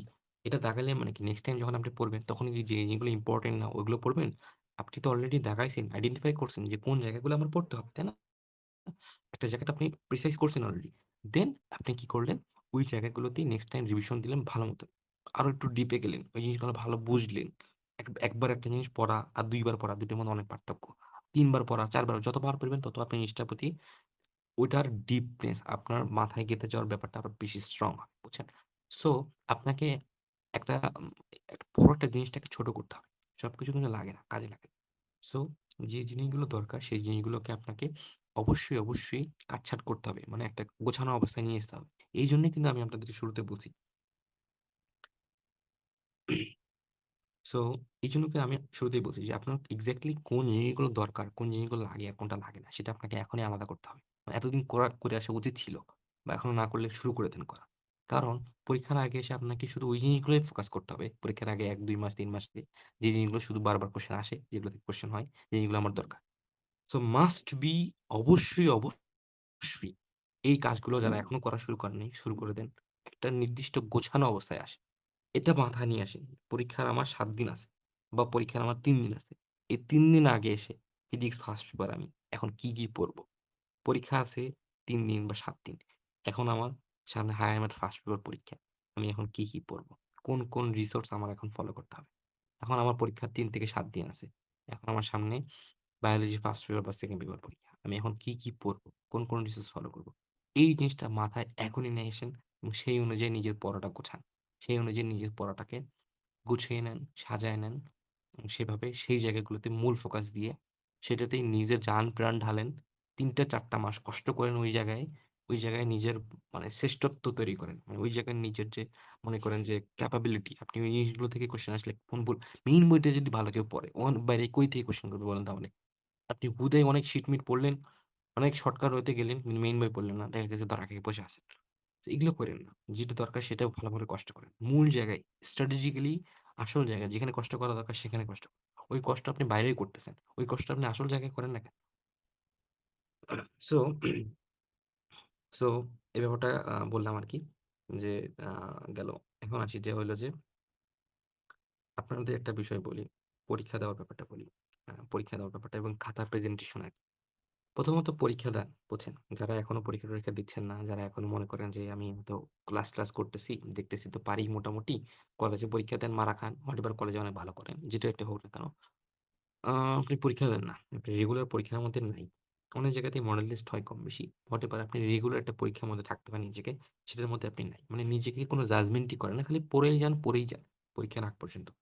তো এই যে পড়ে যাওয়ার যে ব্যাপারটা খালি পড়তেই আছেন। কিন্তু কোনো পরীক্ষা দেন না, নিজে জাজমেন্ট করেন না। এই কাজগুলো থেকে বের হয়ে আসেন। পরীক্ষা দেওয়ার বাড়ান। যাদের এট লিস্ট যদি সিকিউ পরীক্ষা দেওয়ার সুযোগ থাকে, প্লিজ সিকিউ পরীক্ষা দেন অফলাইনে বা অফলাইন হলে ভালো হয়। অনলাইনে তো আর সিকিউ পরীক্ষা দেওয়ার খুব একটা ভালো সুযোগ নাই। থাকলে কিছু ভালো প্ল্যাটফর্মে নেয়, যেমন উদ্ভাস ভালো পরীক্ষা নেয়। সো যদিও ওদের অনেক টাকা লাগে। সো ওরা অনলাইনে পরীক্ষা নিয়ে খাতা খাটায় আরকি। অফলাইনও আছে, অনলাইন দুটোই একসাথে আরকি। যদি আপনার সুযোগ থাকে অফলাইনে, তো আপনি যেকোনো জায়গায় হোক না কেন, নিজে জাস্ট পরীক্ষা দিবেন। কেউ একজন ভালোমতো খাতাটা দেখবে, ভালো একটা জাজমেন্ট করবে। সেখানে গিয়ে পরীক্ষা দেওয়ার সুযোগ থাকলে অবশ্যই প্লিজ পরীক্ষা দেওয়াটা শুরু করেন। বুঝছেন? এটা কেন জরুরি? আপনি ধরেন যে পড়তেই আছেন। আপনি কিন্তু ফুল সিলেবাস পরীক্ষা, হ্যাঁ? সো ফুল সিলেবাসের পরীক্ষা আপনাদের। তো ফুল সিলেবাসের পরীক্ষায় দেখা গেছে আপনার অনেকগুলো চ্যাপ্টার। একটা পেপারেই ১২, ১৩, ১৪ টা চ্যাপ্টার। তো আপনি মনে করেন না এই ধাম করে এই একটা জিনিস আপনার পরীক্ষার হলে খুব সবকিছু মনে থাকবে। সো পরীক্ষা দেওয়াটা কেন জরুরি জানেন? পরীক্ষা দিলে আপনি যত বেশি পরীক্ষা দিবেন, এই কথাগুলো যারা অ্যাডমিশন পার করে আসছে এরা খুব ভালো মতো জানে। সো আপনারা যেহেতু এখন অ্যাডমিশন পর্যন্ত যাননি, তো আমি আপনাদেরকে বলতেছি, পরীক্ষা কেন দিবেন? পরীক্ষা দিলে আপনার একটা টেনশন কাজ করে যে, না আমার পরীক্ষা আছে, আমাকে পরীক্ষা দিতে হবে এবং আমার পড়া আছে। একটা নির্দিষ্ট কোনো একটা বিষয়ের উপর তো পরীক্ষা হবে, তাই না? দেন আপনার একটা চাপ ফিল করবেন, প্রেশার ফিল করবেন। ওই প্রেশারে আপনার পড়াটা কমপ্লিট হবে। আপনি চেষ্টা করবেন ওই পরীক্ষাটাকে সিরিয়াসলি নিয়ে আপনার পড়াটাকে ফুললি রিভিশন করার, ভালোমতো সবগুলো টপিক পড়ার। হয়তো কোনো এক কালে কিছু একটা পড়ছেন, সেই জিনিসগুলো আবার খুলে দেখার, রিভিশন করার। একসাথে পুরো জিনিসটাকে রিভিশন করার দ্রুত সময়ে, কম সময়ের মধ্যে। এই জিনিসটা আপনি পরীক্ষার মাধ্যমে করতে পারবেন। এটা একটা ইম্পোর্টেন্ট। দেন আপনি হচ্ছে পরীক্ষা দিলে কি হবে? পরীক্ষা দিয়ে আপনি একটা টাইম ম্যানেজমেন্ট শিখবেন। যে আমার একটা পরীক্ষাটা আপনি তো পরীক্ষার হলে গিয়ে তো আপনার অঢেল সময় পাবেন না। যে আমি আমার অফুরন্ত সময় আমি পেয়ে গিয়েছি। আমি এখন যতক্ষণ পারি আমি এখন পড়াশোনা করে মানে আমি ইচ্ছামত পরীক্ষা দিলাম। এরকম তো না। পরীক্ষা একটা নির্দিষ্ট সময়ের মধ্যে হয়। এই যে টাইম ম্যানেজমেন্ট এর যে ব্যাপারটা, সেই ব্যাপারটা আপনার একটা হেল্প হবে পরীক্ষা দিলে। যে আমি এখন টাইম ম্যানেজমেন্ট করতে পারবো। কতটুকু সময়ের মধ্যে আমার কতটুকু লিখতে হবে। এই ব্যাপারগুলো আপনার পরীক্ষায় যত বেশি দিবেন তত বেশি আপনি আ মানে জানতে পারবেন।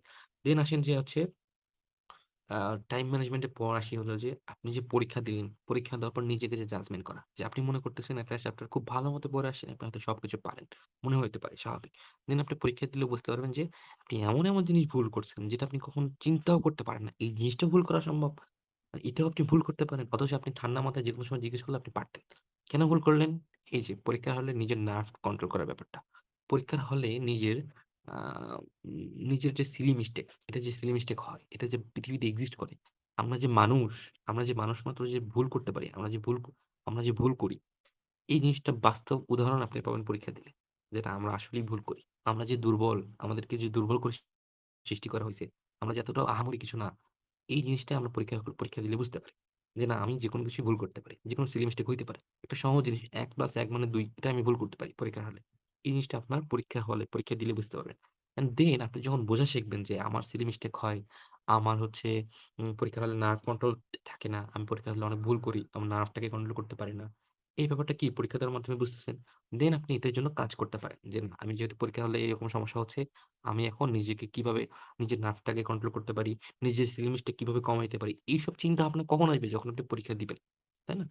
দেন যখন আপনি দেখলেন যে পরীক্ষা দেওয়ার মাধ্যমে এছাড়াও দেখলেন যে আমরা একটা চ্যাপ্টার পড়ে আসছেন মোটামুটি। কিন্তু অনেক কিছু ভুল করছেন। তার মানে কি ওই চ্যাপ্টার সম্পর্কে আপনার খুব বেশি ভালো পড়াশোনা হয়নি। এটা আপনি বুঝতেছেন কখন? যখন আপনি পরীক্ষা দিচ্ছেন। পরীক্ষা দেওয়ার মাধ্যমে নিজে একটু জাজমেন্ট করতে পারতেছেন। দেন ওই চ্যাপ্টারটা সম্পর্কে আপনার যে ভালো পড়াশোনা হয়নি, আপনার যে ওই চ্যাপ্টার গ্যাপ আছে এই জিনিসটা ফিল করতেছেন কখন? যখন আপনি ওই চ্যাপ্টার পরীক্ষা দিচ্ছেন। দেন ওই চ্যাপ্টার পরীক্ষা দেওয়া শেষে আপনি বাসায় আসলেন, ব্যাক করলেন। তখন বুঝলেন যে আমার পরীক্ষা ভালো হয়নি। পরীক্ষা আপনি ওই চ্যাপ্টারটা ভালো প্রিপারেশন নাই। তো ওই চ্যাপ্টারটাকে আপনি নেক্সট যখন পড়তে যাবেন আরো বেশি ফোকাস দিয়ে পড়বেন। আর ভালো মতো পড়বেন। অ্যান্ড ওই চ্যাপ্টারটা যখন পড়তে যাবেন তখন দেখবেন ওই চ্যাপ্টারে যে জায়গাগুলোতে আপনি ভুল করছেন, ওই ভুল করা জিনিসগুলো আপনার চোখের সামনে ভাসতেছে। তো আপনি জিনিসগুলো মার্ক করে রাখতেছেন। এসে মার্ক করে রাখলেন। তখন ওই জিনিসটা নেক্সট টাইম যখন কোন জায়গায় পরীক্ষা হবে, তখন আপনার ওই জিনিসটা ভুল করার যে পসিবিলিটি এটা অনেক কমে যাবে। সো তারপর আরেকটা ইম্পোর্টেন্ট সেটা হলো যে পরীক্ষা দিলে আপনি একটা অন্যদের সাথে জাজমেন্ট করতে অন্যদের সাথে এটা কি বলতেছি মানে কম্পারিশন করতে পারতেছেন। যা যাচাই করতে পারতেছেন যে আপনার কি অবস্থা অন্যদের সিচুয়েশন, অন্যদের সাথে র‍্যাংকিং, লিডার বোর্ড এসব ব্যাপারগুলোতে দেখতে পারতেছেন। তো সব মিলিয়ে পরীক্ষা দেওয়ার কোনো মানে গুরুত্বটা অপরিসীম আসলে অনেক বেশি ইম্পোর্টেন্ট। এই যে আমরা সামনের দিনগুলো যত আসবে পরীক্ষা দেওয়ার ইম্পোর্টেন্স তত বাড়বে। আপনি রিভিশন দিচ্ছেন একটা জিনিস, কিন্তু ওটাকে জাজমেন্ট করতেছেন না পরীক্ষার মাধ্যমে, এটা কিন্তু সবথেকে বড় ভুল। সো আপনাদের অবশ্যই পরীক্ষা দিতে হবে। যেখানেই হোক, যেভাবেই হোক না কেন, একটা নিজেকে একটা পরীক্ষার মধ্যে রাখতে হবে। যদি পরীক্ষা না দেন, এইচএসসি তে খুব খারাপ রেজাল্ট করবেন। বুঝছেন? অনেক খারাপ রেজাল্ট চলে আসবে। তো এইজন্য এইচএসসি না শুধু অ্যাডমিশন। পরীক্ষা দিতে হবে, রেগুলার থাকতে হবে, রেগুলার পরীক্ষা দিতে হবে এবং পরীক্ষার মাধ্যমে নিজের রিভিশনটাকে কমপ্লিট করতে হবে। সো শুধু পরীক্ষা দিলেন, ভালো কথা। বললাম যে পরীক্ষা দিচ্ছেন আলহামদুলিল্লাহ। কিন্তু পরীক্ষা দিয়ে আপনি এই কাজটা করেন না। কোন কাজটা? এই যে একটা কথা বলতেছি, এই কথাটা খুব ভালো করে কানের মধ্যে নিয়ে নেন। যে পরীক্ষা দিয়ে একটা কাজ করতে হয়। সেটা কি? ভুলের খাতা করা।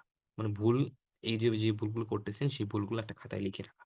এই কাজটা করা। এটা অনেক পুরনো কথা। আমি সবসময় বলে থাকি আমার যারা মেন্টরিং এ আছে বা আমার সাথে যারা থাকে সো নিজের ভুলের খাতা তৈরি করা। যে পরীক্ষাগুলো দিচ্ছেন, করে ধরেন আপনি একটা পরীক্ষা হলো ১০০ মার্ক। ১০০ মার্কের মধ্যে বলেন যে খুব আ ধরলাম যে আপনি ৫০ পাইছেন। খুব ভালো করেননি বা ৪০ পাইছেন। এই যে ৫০ টা পাইলেন, এই যে বাকি ৫০ মার্ক আপনি ভুল করলেন বা হোয়াটএভার যেগুলো আন্দাজে দাগে কোন রকম হয়েছে, সেই জিনিসগুলো যে আপনি আন্দাজে দাগে পারলেন না, যেগুলো পারলেন না। এই জিনিসগুলো পরীক্ষা দিলেন ভালো কথা। পরীক্ষা দিচ্ছেন আলহামদুলিল্লাহ খুবই ভালো কথা। কিন্তু আপনি পরীক্ষার শেষে যে ভুলগুলো করলেন, সেই ভুলগুলো দেখলেন না প্রথমত। প্রথমত দেখলেন না ওই পরীক্ষা দেওয়ার কি কোন লাভ আছে? পরীক্ষা দিয়ে কোন লাভ হবে? পরীক্ষা দেওয়ার উদ্দেশ্যটা কি? নিজের জাজমেন্ট করা। এখন এই মুহূর্তে বলতেছি। নিজের ভুলগুলো বের করে নিয়ে আসা। যে আপনার কোথায় উইক জোন, কোথায় সমস্যা। তো আপনি যদি পরীক্ষা দিয়ে ভুলগুলো নাই দেখেন, তাহলে আপনি কিভাবে বুঝবেন যে আপনার সমস্যা কোথায়? আপনার উইক জোনটা কোথায়? তো আপনি শুধু দেখলেন। দেখার পর আপনি এটা মার্ক করে রাখলেন না বা লিখে রাখলেন না যে আপনার সমস্যাগুলো কি, ভুলগুলো কি। ওই জিনিসটা কি আপনার মনে থাকবে ৫ দিন পরে? কখনোই মনে থাকবে না। এজন্য আমি বলি যে পরীক্ষা দেন। পাশাপাশি পরীক্ষায় যে ভুলগুলো করেন, ধরলাম আপনি ৫০ টাই ভুল করছেন। ১০০ মার্কের পরীক্ষায় ৫০ টা ভুল। ওই ৫০ টা ভুল আপনি খাতায় লিখে রাখেন। শর্টকাট লেখেন। জাস্ট যতটুকু লিখলেই আপনি বুঝতে পারবেন নেক্সট টাইম যে আপনি এই জিনিসটা এক্সাক্টলি এই জিনিসটা ভুল করছেন। দেন যখন আপনি এরকম করে যখন রেগুলারলি আপনি যখন পরীক্ষা দিবেন এবং ভুলের খাতাটা আপডেট করতে থাকবেন। ভুলের খাতাটা আপডেট করতে ভুলের খাতা ভাই, ভুলের খাতা। Mistake note. এই টার্মটা মাথায় লিখে রাখেন, খাতায় লিখে রাখেন। এসব কথা সাধারণত সব জায়গায় পাবেন না। এইসব এইসব এইসব গাইডলাইন সেশন মনে হইতে পারে আমরা আসলে কি জাজ করি জানেন?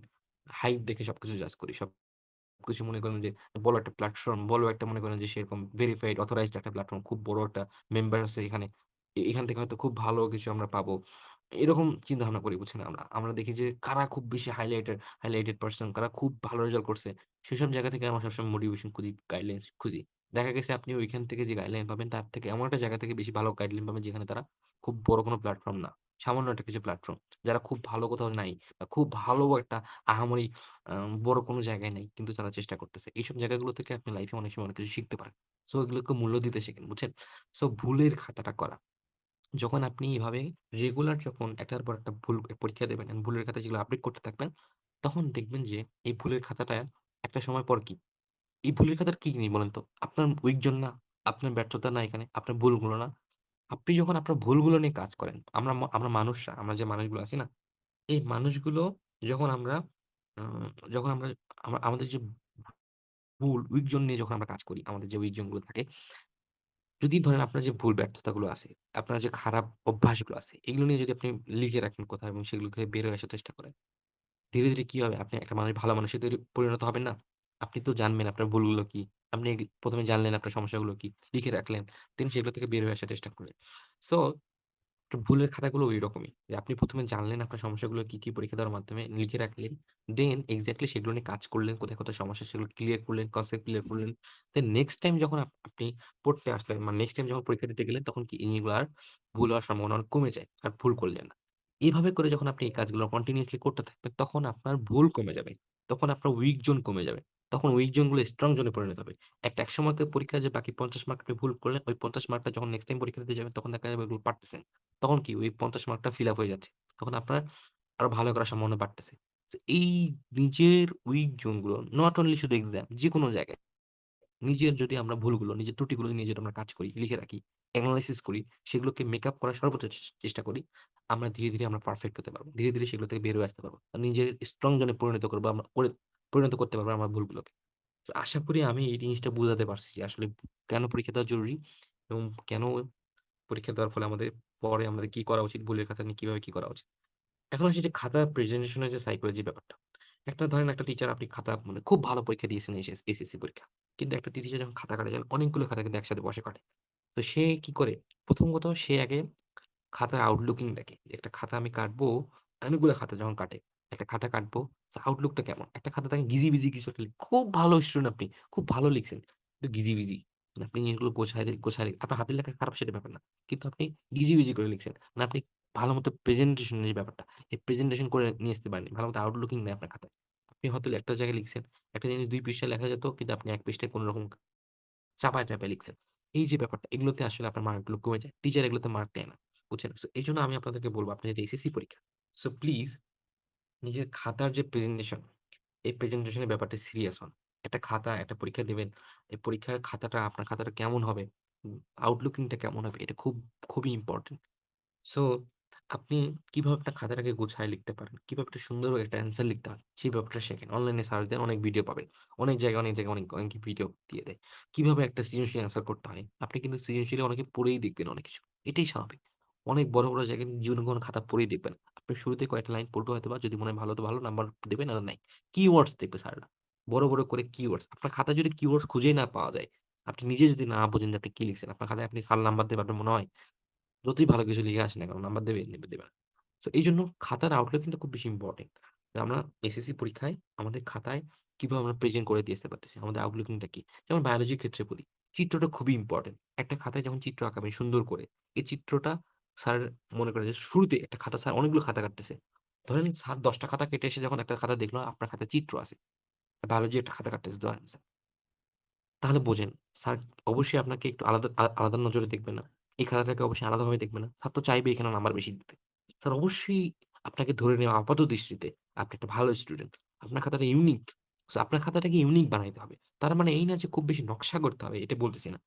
ফ্রেশ রাখেন, স্বচ্ছ রাখেন। বাট আপনি একটু আউটলুকিং টাকে ফোকাস করেন। আপনার খাতায় চিত্র আনেন। বায়োলজিতে চিত্র খুবই ইম্পোর্টেন্ট, খুবই ইম্পোর্টেন্ট। পরীক্ষার আগের দিন এসে মনে হইলো আপনার পরীক্ষার সকালবেলা, পরীক্ষার আগের দিন রাতে যে আমার বায়োলজিতে তো চিত্র দেওয়া উচিত। দেন আপনি আর্ট করতে গেলেন, পরীক্ষা দিয়ে দিয়েছেন যে ব্যাঙের ছাতা আর্ট করে দিয়ে আসেন। ব্যাঙ আঁকায় দিয়ে আসেন। আর্ট করার তো ঘাস ফড়িং বা হাইড্রা। সো তখন কিন্তু লাভ হবে না। সো এখন ৩ থেকে ৪ মাস আগে এই কথাটা কেন বলতেছি? যে এখন আপনার এই যে খাতার প্রেজেন্টেশন এর ব্যাপারটা নিয়ে এখনই কাজ করার সময় আসছে। এখনই কাজ করার সময়। এখন আপনার খাতাটাকে কিভাবে সুন্দর করতে পারেন, যেমন চিত্র দিতে পারেন। এই চিত্রগুলো নিয়ে আর্ট করা, প্র্যাকটিস করা। ছেলেদেরকে বিশেষ করে বলতেছি। এই ব্যাপারটা খুবই ইম্পোর্টেন্ট। চিত্র নিয়ে কাজ করো। প্লিজ চিত্র নিয়ে কাজ করেন আপনারা। চিত্র আর্ট করা শেখেন। বিশেষ করে ইম্পোর্টেন্ট সব ক্ষেত্রে চিত্র লাগে। দেখবেন যে আপনি তো টেস্ট পেপার খুঁজলেই মানে বের করলেই বুঝতে পারবেন যে কোন কোয়েশ্চেন গুলো বেশি ইম্পোর্টেন্ট। সো আপনি এরকম কিছু চিত্র আর্ট করা শিখে রাখলেন এখন করে ভালোমতো। অনলাইনে সার্চ দিলে বহুত ভিডিও পাবেন, বহুত ভিডিও। দেখলেন ভিডিও দেখা দেখি সাথে আর্ট করা শিখে রাখলেন এবং কোনটা কোন ফাংশন কি, কোনটার কোন ফাংশন, কোনটা কি আইডেন্টিফাই মানে একটা চিত্রের মধ্যে কোনটা কি জিনিস এটা ভালোমতো শিখে রাখলেন। কোন জিনিসটাকে কি বলা হয়, সেকশন করা শিখলেন। দেন আপনি এটা প্র্যাকটিস করলেন। এতদিন যদি টেস্ট পরীক্ষা যারা করে আসছে এই কাজটা তারা ভালো আউটকাম পাইছে। করেন নাই তারা ধরছেন। এখন সামনে এসএসসি পরীক্ষা। সো প্লিজ নিজের খাতা কিন্তু অনেক ইম্পোর্টেন্ট। অনেক বড় একটা রোল প্লে করে। অনেক বড় একটা রোল প্লে করে। বুঝছেন? এটা কিন্তু রিটেন খাতা। টেস্টে। এমন না যে অ্যাডমিশন আসছেন, ধামাধাম কিছু একটা লিখে দিলেন, যা চাইছে নাম্বার দিয়ে দিবেন, এমন না। এটা কিন্তু এইচএসসি পরীক্ষা। কোন টিচার কার কাছে খাতা চাবে এটা কিন্তু বিষয় না। কিন্তু আপনার আপনার কথা কি আপনার জায়গা থেকে সর্বোচ্চ চেষ্টা করতে হবে খাতাটাকে স্পষ্ট রাখা, স্বচ্ছ রাখা। এই যে প্রেজেন্টেশন যেন ভালো হয়। ওকে? আশা করি এই ব্যাপারটাও বোঝাতে পারছি। সো এখন আসি যে আম আরো কিছু আ রিয়েলিটি কথাবার্তা বলি। এখন এসে মনে হইতে পারে মানে আমার এখন এখন আচ্ছা রমাদান মাস চলতেছে সেটা নিয়ে একটু কথা বলি। যে রমজান মাসে এখন পড়াশোনা কি করবেন? এটা অনেক আগে বলা উচিত ছিল তারপরে বলি দেখেন। এখন রমজান মাস প্রায় চলতেছে মানে ১০ম রমাদানের মতো চলতেছে। এখন আপনাদের সময়টা অত বেশি পড়তে পারবেন না। এটাই খুব স্বাভাবিক। রমজান মাসে খুব বেশি পড়াশোনা হয় না আসলে। তো এখন আপনার যতটুকু হাতে সময় থাকে, ততটুকু ইউটিলাইজ করার চেষ্টা করতে হবে। এবং যারা মুসলিম আছি আমরা, তাদেরকে অবশ্যই রমাদানটাকে বেশি প্রায়োরিটি দিতে হবে। নট অনলি আওয়ার পড়াশোনা। হ্যাঁ, আমাদের সামনে ওইচএসসি পরীক্ষা, কত কিছু হ্যান-ত্যান ওগুলা থাকবেই, আজীবন প্রেশার থাকবেই। কিন্তু রমাদান হয়তো আর নাও পেতে পারি আমরা। সো অবশ্যই আমাদের রমাদানটাকে ১ম এ ফার্স্ট প্রায়োরিটি দিতে হবে। সেকেন্ড প্রায়োরিটি আমাদের পড়াশোনাকে নিয়ে আসতে হবে। যে আমরা কিভাবে রমাদান পাশাপাশি ইবাদত করার পাশাপাশি আমরা পড়াশোনাকে হ্যান্ডেল করতে হবে। আমার সময়গুলোকে বের করতে হবে। অনেকেই দেখা যায় রাত জেগে পড়ার চেষ্টা করি আমরা। রাত জেগে পড়াশোনা করে সকালবেলা সাহারি করে নামাজ পড়ে দাই একটা ঘুম।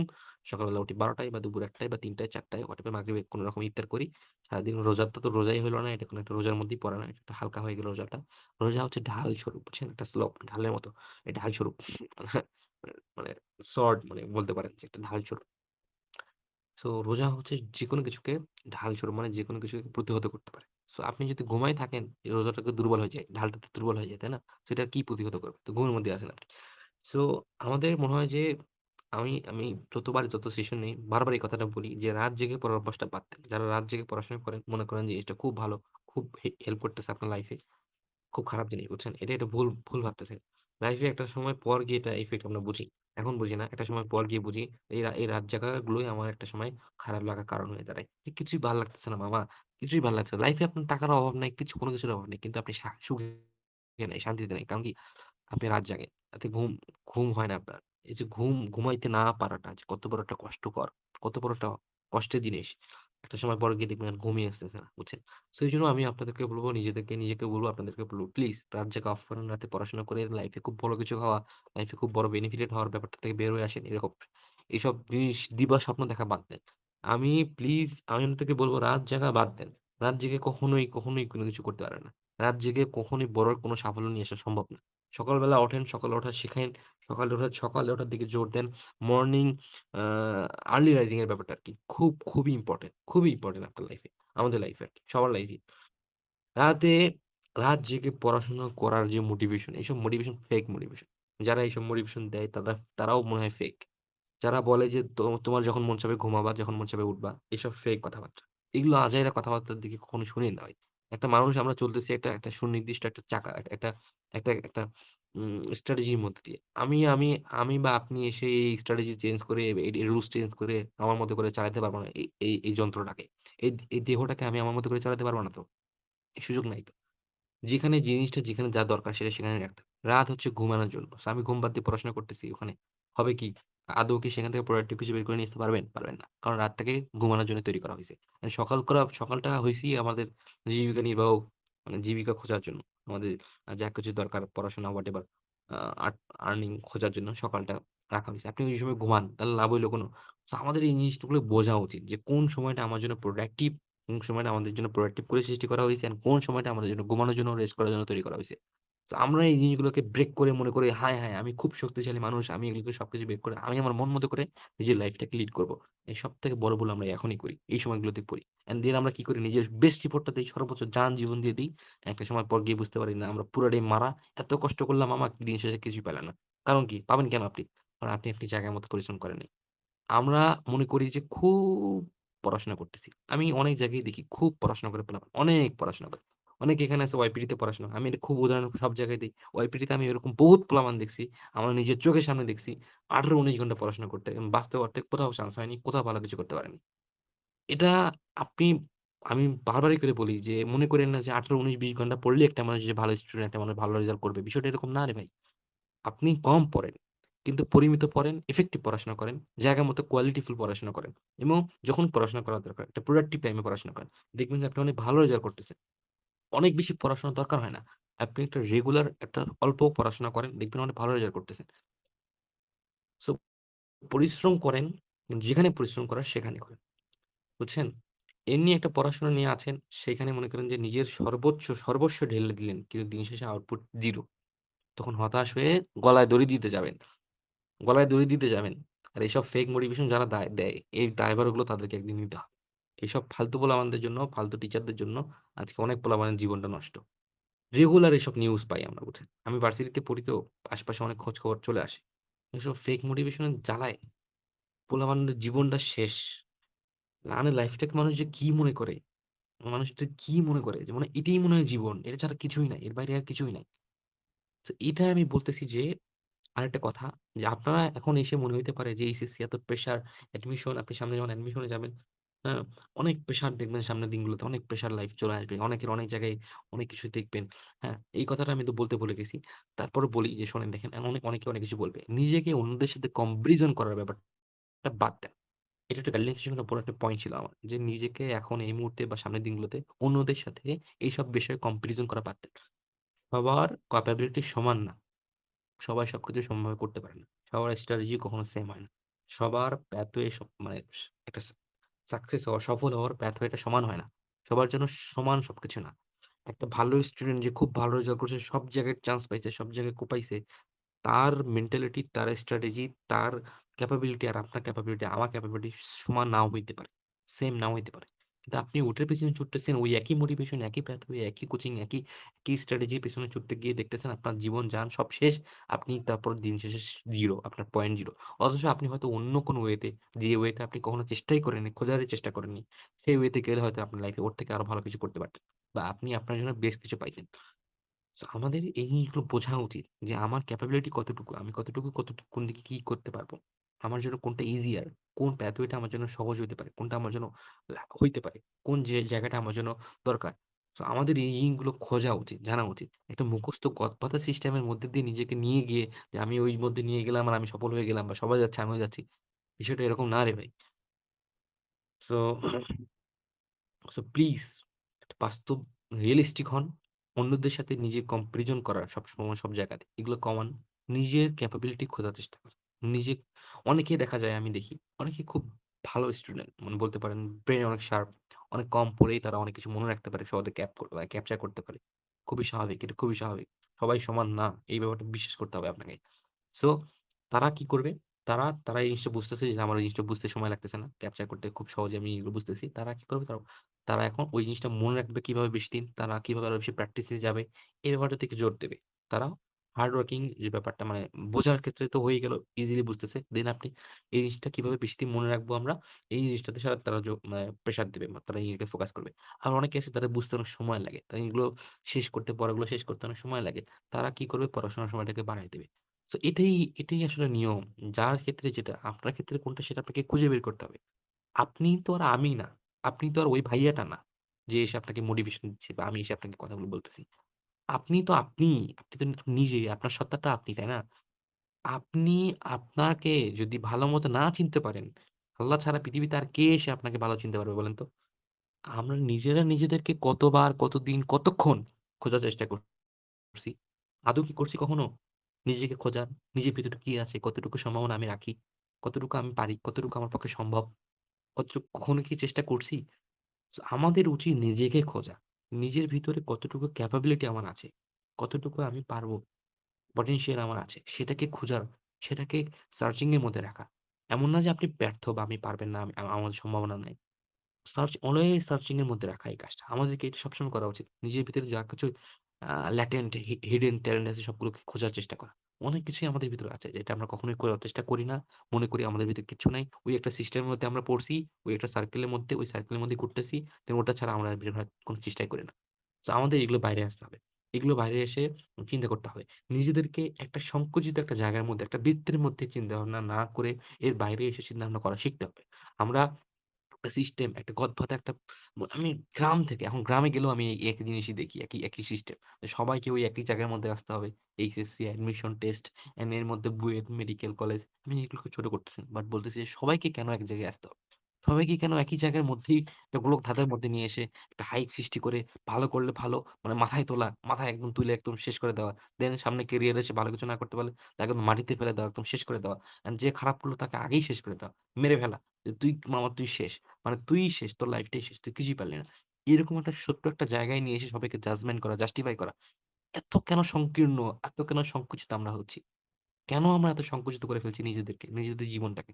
লাইফে কি আর কোনো অপরচুনিটিস নাই? কোনো সুযোগ নাই? কোনো সম্ভাবনাই কি আমাদের জীবনে আর কোনো জায়গায় খোলা নাই?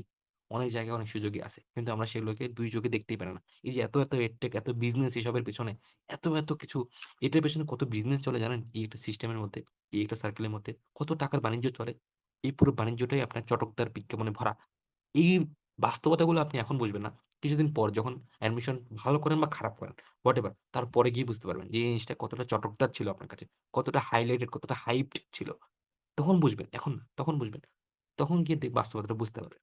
সো আমরাও বুঝছি, আপনারাও বুঝবেন। সো আপনাদেরকে বড় ভাই হিসেবে, আপনাদের কোনো সিনিয়র কোনো কিছু না। আপনাদের নিজের বড় ভাই হিসেবে আমি আপনাদেরকে বলব, প্লিজ এগুলো থেকে বের হয়ে আসেন। বের হয়ে এসে কথাগুলো বললাম। কথাগুলোকে মনোযোগ দিয়ে আমি জানি না কতটুকু শুনছেন কি শুনছেন না। যেহেতু একটা সিস্টেমের মধ্যে চলেই আসছেন। এখন সামনে এসএসসি পরীক্ষা। যাদের অবস্থা খারাপ, নিয়ে হতাশ হওয়ার কিছু নাই। খারাপ মানে এটা টেনশন করার কিছু নাই। এখনো সময় আছে। আমি আপনাদেরকে বলব, লাস্ট দিন পর্যন্ত আমি বলব এখনো সময় আছে। ১ মাস সময় থাকলেও ওখান থেকেও ভালো কিছু করা সম্ভব। ওখান থেকেও মানে যারা বলবে এখন যে এখনো কোন কিছুই করা সম্ভব না, তুমি শেষ বাবা তোমাকে দ্বারা হবে না। ফালতু কথা। এগুলো বিশ্বাস করবেন না। ৩-৪ মাস মানে অনেক সময়। যারা এখনো কিচ্ছু পড়েনি ও ৩-৪ মাস কষ্ট করে পড়লো। যদি না পড়াশোনা করতো ফেল করতো। কিন্তু কষ্ট করে পড়লেও দেখবেন 4.5 পাওয়া সম্ভব। 4 এর উপরে রেজাল্ট করে বের করে নিয়ে আসা সম্ভব বা 5 পাওয়াও সম্ভব। যদি তার পটেনশিয়ালিটি থাকে, তার যদি কষ্ট করার মেন্টালিটি থাকে। সে যদি রেগুলার কষ্ট করতে পারে ৩ থেকে ৪ মাস। বুঝছেন? সো এখানে অনেক কিছুই করা সম্ভব। ৩ থেকে ৪ মাস অনেক লম্বা একটা সময়। অনেক লম্বা একটা সময়। যদি রেগুলার থাকেন আপনি, যদি কনসিস্টেন্ট থাকতে পারেন। তো যাদের অবস্থা খারাপ, স্পেশালি তাদেরকেই বলব, প্লিজ হতাশ না হয়ে জাস্ট নিজেকে আমি যেগুলো বললাম যে একটা জায়গায় নিয়ে আসো তোমরা। একটা জায়গায় নিয়ে আসেন যে কোন ওয়েতে কিভাবে পড়লে আমার জন্য সহজ হবে। এই যে গোছায় নেওয়ার ব্যাপারটা নিজেকে একটা জায়গায় নিয়ে আসা যে এই ওয়েতে গেলে আমি শেষ করতে পারব। এই জাস্ট এতটুকুই আমার দরকার ভালো কিছু করার জন্য। এর বাইরে অত কিছু দরকার নেই আমার। এই যে নিজেকে একটা কম্প্যাক্ট করা, নিজেকে একটা প্রিসাইজ ওয়েতে নিয়ে আসা, একটা প্রিপারেশন টা একটা এসএসসি জার্নির নিজেকে জার্নিটাকে ছোট করা, একটা নির্দিষ্ট একটা জায়গায় নিয়ে আসা, গোছায় নেওয়া। এই কাজগুলো করেন এবং যে স্ট্র্যাটেজি গুলো ফলো করতে বললাম, যে ভুলগুলো না করতে বললাম, এই কাজগুলো করেন। আশা করি আপনারা সামনের এইচএসসি পরীক্ষাটা অনেক ভালো দিবেন। ভালো পরীক্ষা হবে ইনশাআল্লাহ।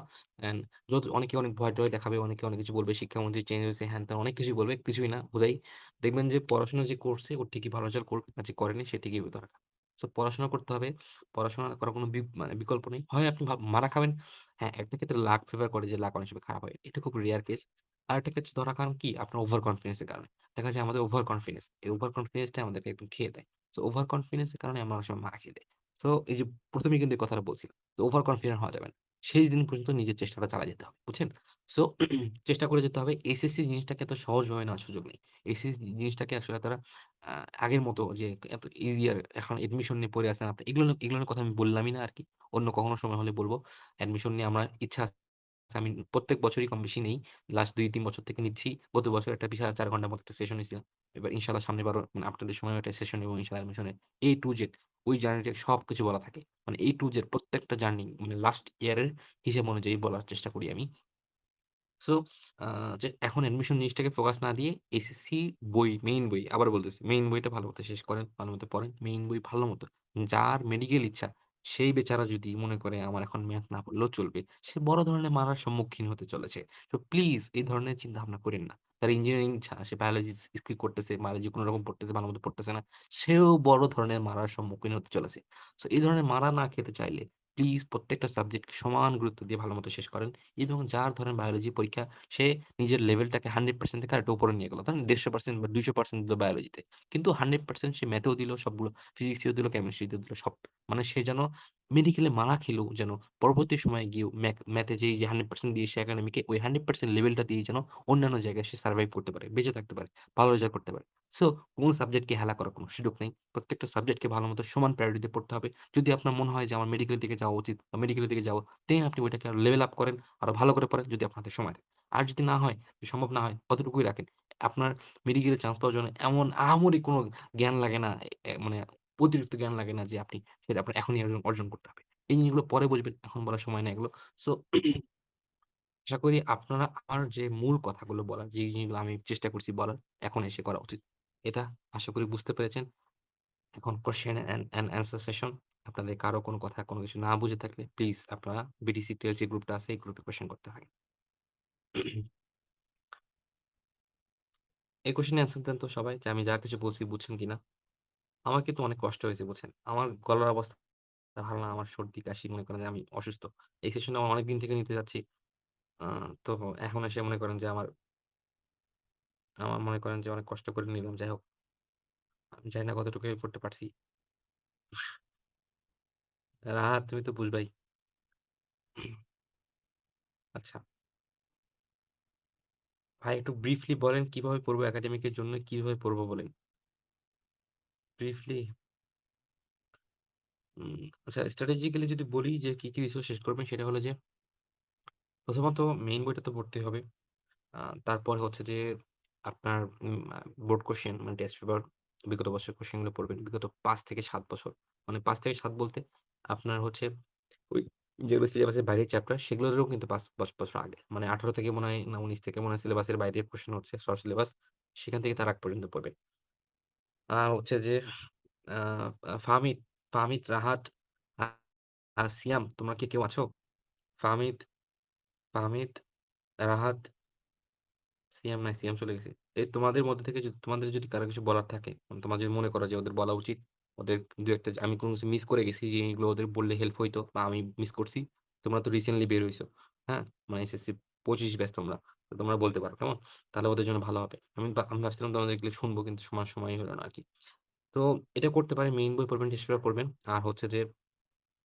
আর হচ্ছে যে আ এমসিকিউ এর জন্য মেইন বই পড়বেন। আর এগুলোই আরকি। আর বেশি কিছু ক্লাস যেগুলো করছিলেন ওগুলো নোট পড়বেন। ওগুলো স্লাইড পড়বেন দেখবেন। এগুলোই আরকি। আর হচ্ছে যে মেইন বইটা কিভাবে পড়বেন বললাম তো। মেইন বইটা কোন জায়গাগুলো ইম্পোর্টেন্ট সেগুলো দেখবেন, দেখে পড়বেন। মেইন বইটা পড়তে হবে বুঝছেন? মেইন বই কোন কষ্ট করে হলেও ১ম বার অবশ্যই পড়লে সেটা বের করে নিয়ে আসবেন। যে আমার আসলে ওই মেইন বইয়ের ওই পৃষ্ঠা থেকে কোন জায়গাগুলো ইম্পোর্টেন্ট। এরিয়া মার্ক করে পড়বেন। বুঝছেন? এরিয়া মার্ক যে এই এরিয়াটা আমার জন্য ইম্পোর্টেন্ট। হ্যাঁ? ওকে। আশা করি ফারাজ আ বুঝতে পারছেন আরকি। হ্যাঁ, রাহাত বলছে ইংলিশের জন্য মডেল টেস্টটা ভালোমতো সলভ করতে। ইংলিশটা আসলে বড় একটা প্যারা। ইংলিশটা আসলে ভালো করে পড়ে আসেন একাডেমিকে। অ্যাডমিশন অনেক জায়গায় ধরা খাবেন। ইংলিশে যদি ইংলিশ অনেক সময় আইসিটি সেগুলো কিন্তু ভালো করে পড়ে আসতে। হ্যাঁ? আর বুরুস, ওয়াইনি এগুলো কি নাম রে? আল্লাহরে! আচ্ছা, তোমার প্রশ্ন ছিল বড় ভাই বড় ভাই কেন রে? ভাই আরকি। আচ্ছা ফিজিক্স এখন কেমনে পড়বো? টেস্টে ফেল করছি ফিজিক্স আর ম্যাথে। ম্যাথে খারাপ করতেই আছি। আচ্ছা ফিজিক্সের জন্য আমার কাছে মনে হয় যে খুব ভালো করে এসএসসি ভালো করতে পারবা ফিজিক্স টেস্ট পেপার ভালো মতো সলভ করো। টেস্ট পেপারটা খুব ভালো মতো সলভ করো। আর অবশ্যই ভাই মেইন বইটা পড়ো। কষ্ট করে হলেও মেইন বইটা পড়ো। আল্লাহর রাস্তায় মেইন বইটা পড়ো। আর যদি ক্লাস দেখার হয় অনলাইনে শর্ট ক্লাস দেখবা। বুঝছো? অন্যরকম পাঠশালা বা এরকম টাইপের যেগুলো ক্লাস যে চ্যাপ্টারে তোমার দরকার সমস্যা সার্চ দিবা। জাস্ট স্পেসিফিক্যালি কোন টপিক বুঝো না। ওই টপিক লিখে সার্চ দিবা। ওই টপিকের দেখবা অনেক সময় ভিডিও থাকে। পাশাপাশি কোয়েশ্চেন সলভ করে দেওয়া থাকে। ওগুলো দেখবা। বুঝছো? ফিজিক্সে আমার সময় আমি জাস্ট টেস্ট পেপার সলভ করে গেছি ভালোমতো। শর্ট ভিডিও দেখে গেছিলাম অপার ভাইয়া কিছু। ওগুলো দিয়েই ফিজিক্সে আমি ভালো নাম্বার তুলছিলাম। ফিজিক্সে আমি হাইয়েস্ট পাইছিলাম। মানে আমার যত নাম্বারগুলোর মধ্যে ফিজিক্সে আমি ভালো করছিলাম। তো ফিজিক্স কিন্তু একাডেমিক্যালি খুব সহজ। অ্যাডমিশনে একটু ফিজিক্স প্যারা দেবে। অ্যাডমিশনে এসে ধরা না খাইতে চাইলে প্লিজ ফিজিক্সটা ভালো মতো পড়ে আসিও। মানে যে শুধু ওয়ান শট মানে আসবে এগুলো যেন না হয়। ওকে?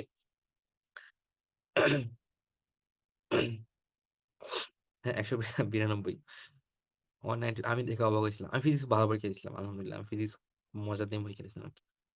আচ্ছা তারপরে আসি যে আর কেউ কোন কোয়েশ্চেন করছে কিনা একটু দেখি। কারো কোন কোয়েশ্চেন থাকলে নিঃসংকোচে করেন। না মানে কোন সংকোচ করার দরকার নেই। যা মন চায় বলেন। Only board question Nazia question করছেন। আ কোয়েশ্চেন গুলো ভালোভাবে সলভ করলে কি পিসিএম এর জন্য এনাফ কি? না, শুধু বোর্ড কোয়েশ্চেন পড়বেন না। অবশ্যই মেইন বইটা ভালোমতো পড়বেন। মেইন বই ভালোমতো না পড়লে এমসিকিউ তো পারবেন না, তাই না? হয়তো সিকিউ অনেক সময় পার পাওয়া যায় টেস্ট সলভ করলে। যদিও ম্যাথের জন্য টেস্ট গুলো সলভ করার দরকার নেই। মেইন বই কোয়েশ্চেন গুলো সলভ করলেই হবে। এক্সারসাইজ করলেই হবে। আর কেমিস্ট্রির ক্ষেত্রেও অনেক সময় দেখা যায় মেইন বইয়ের অনেক থিওরিটিক্যাল কোয়েশ্চেন দিয়ে দেয় যেগুলো অনেক আগে আসেনি এরকম। সো অবশ্যই মেইন বইটা পড়তেই হবে। কোন নাই। পাশাপাশি টেস্ট পেপার পড়বেন অবশ্যই। আরাবিউল ইনশাআল্লাহ মার্কটা দেব। ওকে তারপর আসি স্নিগ্ধ। এটা কি ছেলে না মেয়ে? আচ্ছা স্নিগ্ধ আপু, আপনার হচ্ছে বায়োলজিতে কট খাইছেন।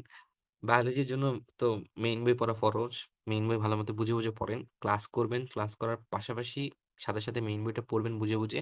পড়ে দেখবেন যে বায়োলজিটা আপনার জন্য সহজ হবে এবং চিত্র আর্ট করা শেখেন। দেখবেন যে নাম্বার তুলতে পারবেন বেশি, বেশি বায়োলজিতে। আ নদী নৌকার ম্যাথে একটা ইচ্ছা করা যায়, হায়, হায় রে! নদী নৌকার ম্যাথ তো সহজ। বায়োলজিতে উইকনেস থাকলে টপিক চুজ করে পড়লে হবে এখন? দেখেন টপিক চুজ করে বলতে বুঝাচ্ছি যে আমি আসলে এমন না যে শুধু ওয়ান শট এর জন্য একটা নির্দিষ্ট টপিক বের করে পড়তেছি বিষয়টা এরকম না। যে টপিকগুলো থেকে বারবার কোয়েশ্চেন আসতেছে। মানে যে টপিকগুলো একদমই আসতেছে না সেগুলোকে ছাঁটাই করা। মানে 80% বের করে নিয়ে আসা আপনার। হ্যাঁ?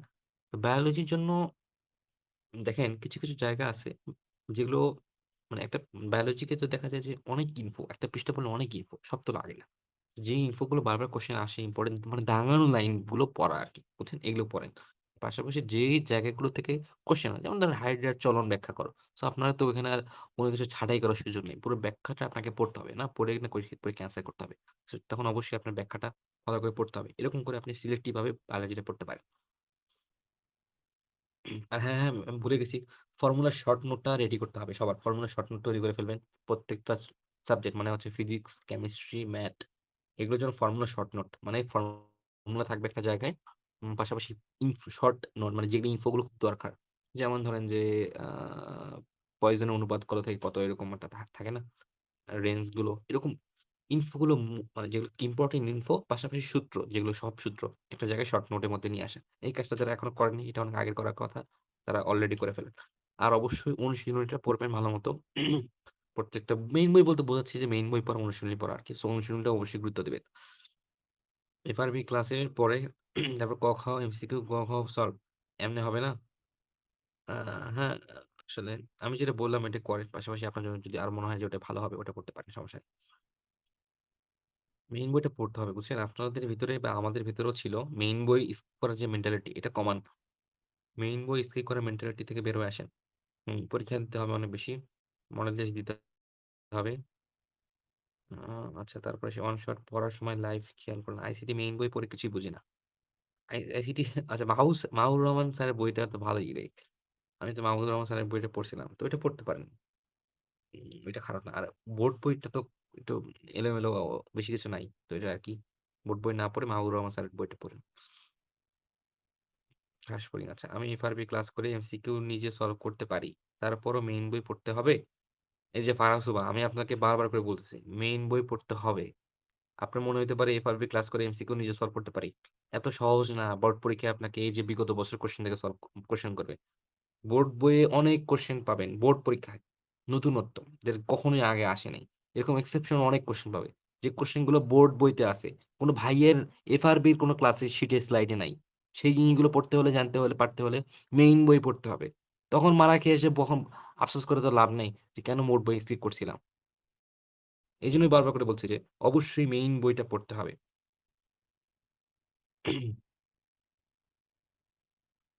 আচ্ছা গ্যাপ আছে তাই উদ্ভাসে মডেল টেস্ট ভর্তি হইনি। সিদ্ধান্তটা ঠিক আছে না? বাট আমি বুঝতেছি এক্সাম না দিলে মারা খাবো। হ্যাঁ, তুমি ভাই পরীক্ষা দাও, যেকোনো একটা জায়গায় দাও। উদ্ভাসই যে দিতে হবে বিষয়টা এরকম না। তোমার যদি মনে হয় কলেজে পরীক্ষা দিলেও ভালো। কলেজে পরীক্ষা হয়, মডেল টেস্ট হয়। ওখানেও ওটাতেও দিলে ওটা তো ফ্রিতেই কলেজে পরীক্ষা দিচ্ছ। তো কলেজে মডেল টেস্ট দাও ফুল। তবে যেখানেই পরীক্ষা দাও ওই পরীক্ষার আগে নিজের প্রিপারেশনটা সর্বোচ্চ নিয়ে ওই পরীক্ষায় দিতে বসো। ধরো তোমার বায়োলজি ফার্স্ট পেপার পরীক্ষা। তো বায়োলজি ফার্স্ট পেপার আগে তুমি যদি এখন নিজের মতো করে ফিজিক্স পড়ো বা অন্য কিছু পড়ো তাহলে হইল? ওই পরীক্ষাটাকে সিরিয়াসলি নিয়ে ওটাকে সর্বোচ্চ বেস্ট প্রিপারেশন নিয়ে ওই পরীক্ষাটা দাও। ইনশাআল্লাহ দেখবে যে তোমার জন্য সহজ হয়ে যাবে পরীক্ষা মানে ইজিয়ার হয়ে যাবে সামনে। আচ্ছা, অফলাইন এক্সাম দেওয়ার মতো সামর্থ্য নেই। এক্সাম কলেজেই তো নিচ্ছে। মডেল টেস্ট তো কলেজেই নেয়। অনলাইনে সব জায়গায় কোচিং এ দিতে হবে বিষয়টা তো এরকম না। অথবা না হলে চেষ্টা করো যে তোমার যে আ বোর্ড মানে বই তোমার আপনাদের যে বই আছে না অনেকগুলো, অনেক বইতে দেখবেন যে মডেল লিস্ট আছে বইয়ের পেছনে। অনেক জায়গায় মডেল লিস্ট পাওয়া যায় ফ্রি। অথবা অনেক মডেল লিস্টের বইও থাকতে পারে। আমি সিউর না। হয়তো অবশ্যই আছে বাজারে। ঐরকম একটা মডেল লিস্টের বই খুঁজে নেন। খুঁজে নিয়ে ওই বইগুলো ওই বইটা থেকে মডেল লিস্টে একটা টাইম ধরেন, টাইম ধরে পরীক্ষা দেন। বাসায় ওএমআর নিয়ে আসেন। ওএমআর নিয়ে এসে পরীক্ষা দেন এবং বাসায় সৃজনশীল পরীক্ষা দেন। দিয়ে আপনার যদি কেউ পরিচিত থাকে বা কোনো ফ্রেন্ড থাকে, ২ জন একসাথে দেন। দিয়ে একে অপরের খাতাটা কাটেন। বুঝছেন? এভাবে করে করতে পারেন। আই3 হ্যাঁ, ২ বই রিডিং পড়া লাগবে মাস্ট অবশ্যই। বুঝে, বুঝে একটা রিডিং দিবনে। হ্যাঁ, বই পড়ার গুরুত্ব নিয়ে অনেক কথা বলেছি। এখন আমি আর কিছু বলতে চাই না। সো ধরা না খাইলে বাঙালি বুঝবে না। সো ধরা খাওয়ার পরে সে আমাকে বলবে, "ঠিক আছে ভাই বই পড়াটা লাগতো।" পুরা মুখস্থ করার উপায় কি? লিখে, লিখে পড়া মুখস্থ করার উপায় কি? লিখে, লিখে পড়ে বুঝে যাই। পড়া মুখস্থ করার উপায় হলো যে সকালবেলা যে সময়গুলোতে মাথা ঠান্ডা থাকে, ফ্রেশ থাকে ঘুম থেকে ওঠার পর, এসব সময় পড়াশোনা করা। এই মুখস্থ টাইপ পড়াগুলো পড়া এবং জোরে, জোরে পড়া এবং লিখে, লিখে পড়া। জিনিসগুলো লিখে, লিখে পড়তেছি এবং বারবার রিক্যাপ করা। এবং আপনি যখন পড়াটা পড়লেন, পড়া শেষ করে যখন চোখ বন্ধ করে মনে করা জিনিসটা আমি পড়ছি, আদৌ মনে আছে কিনা? খাইতে বসছেন, আম্মুর সাথে গল্প করতেছেন, আম্মুকে জিজ্ঞেস করেন, "আম্মু তুমি কি জানো হাইডের চলন পদ্ধতিটা একটু ব্যাখ্যা করো তো?" আম্মুকে জিজ্ঞেস করবেন যে, "আম্মু এটা কি? এটা কি?" বা আব্বুকে হোয়াটএভার যে কাউকে ফ্রেন্ডকে জিজ্ঞেস করবেন। এরকম করে নিজের মনে করার চেষ্টা করবেন। খাইতে বসছেন, যেকোনো একটা জায়গায় গেছেন, ওই জিনিসটা কি ছিল মনে করবেন। এরকম করে দেখবেন যে মুখস্থ পড়াগুলো প্রসেসটা মেকানিজমটা আপনি অটোমেটিক্যালি মনে করার চেষ্টা করলে মনে থাকবে অনেক। আমি এইভাবে মনে রাখার চেষ্টা করি। ওকে। আ মানে বাসায় এখন যতটুকু পারতেছি ততটুকু আচ্ছা। যদি কোয়েশ্চেন গুলো করে ফেলেন আমি সেশনটা শেষ করে দেব এখনই। ভর্তি হইছি। আমার মনে হচ্ছে ভর্তি হওয়া ভালো হইছে। ঠিক আছে পড়েন অবশ্যই কেন হবে না? চর্চা। উম উম উম উম ভাইয়া মেইন বই তো অনেক ইনফো এগুলো তো মনে রাখা যাবে না। মেইন বই অনেক ইনফো দাগানো বই তো আছে। বইটা দাগান। অনলাইনে অনেক পিডিএফ আছে। বইটা দাগানো বই দাগানো এরিয়া মার্ক করেন। সেই জায়গাগুলো পড়েন। পাশাপাশি নিজে, নিজে খোঁজেন যে কোন জিনিসগুলো ইম্পোর্টেন্ট। কোয়েশ্চেন সলভ করলেই তো বোঝা যায় যে একটা চ্যাপ্টারে কোন, কোন জায়গা থেকে কোয়েশ্চেন হচ্ছে। নিজে কষ্ট করবেন না, নিজে খোঁজার চেষ্টা করবেন না।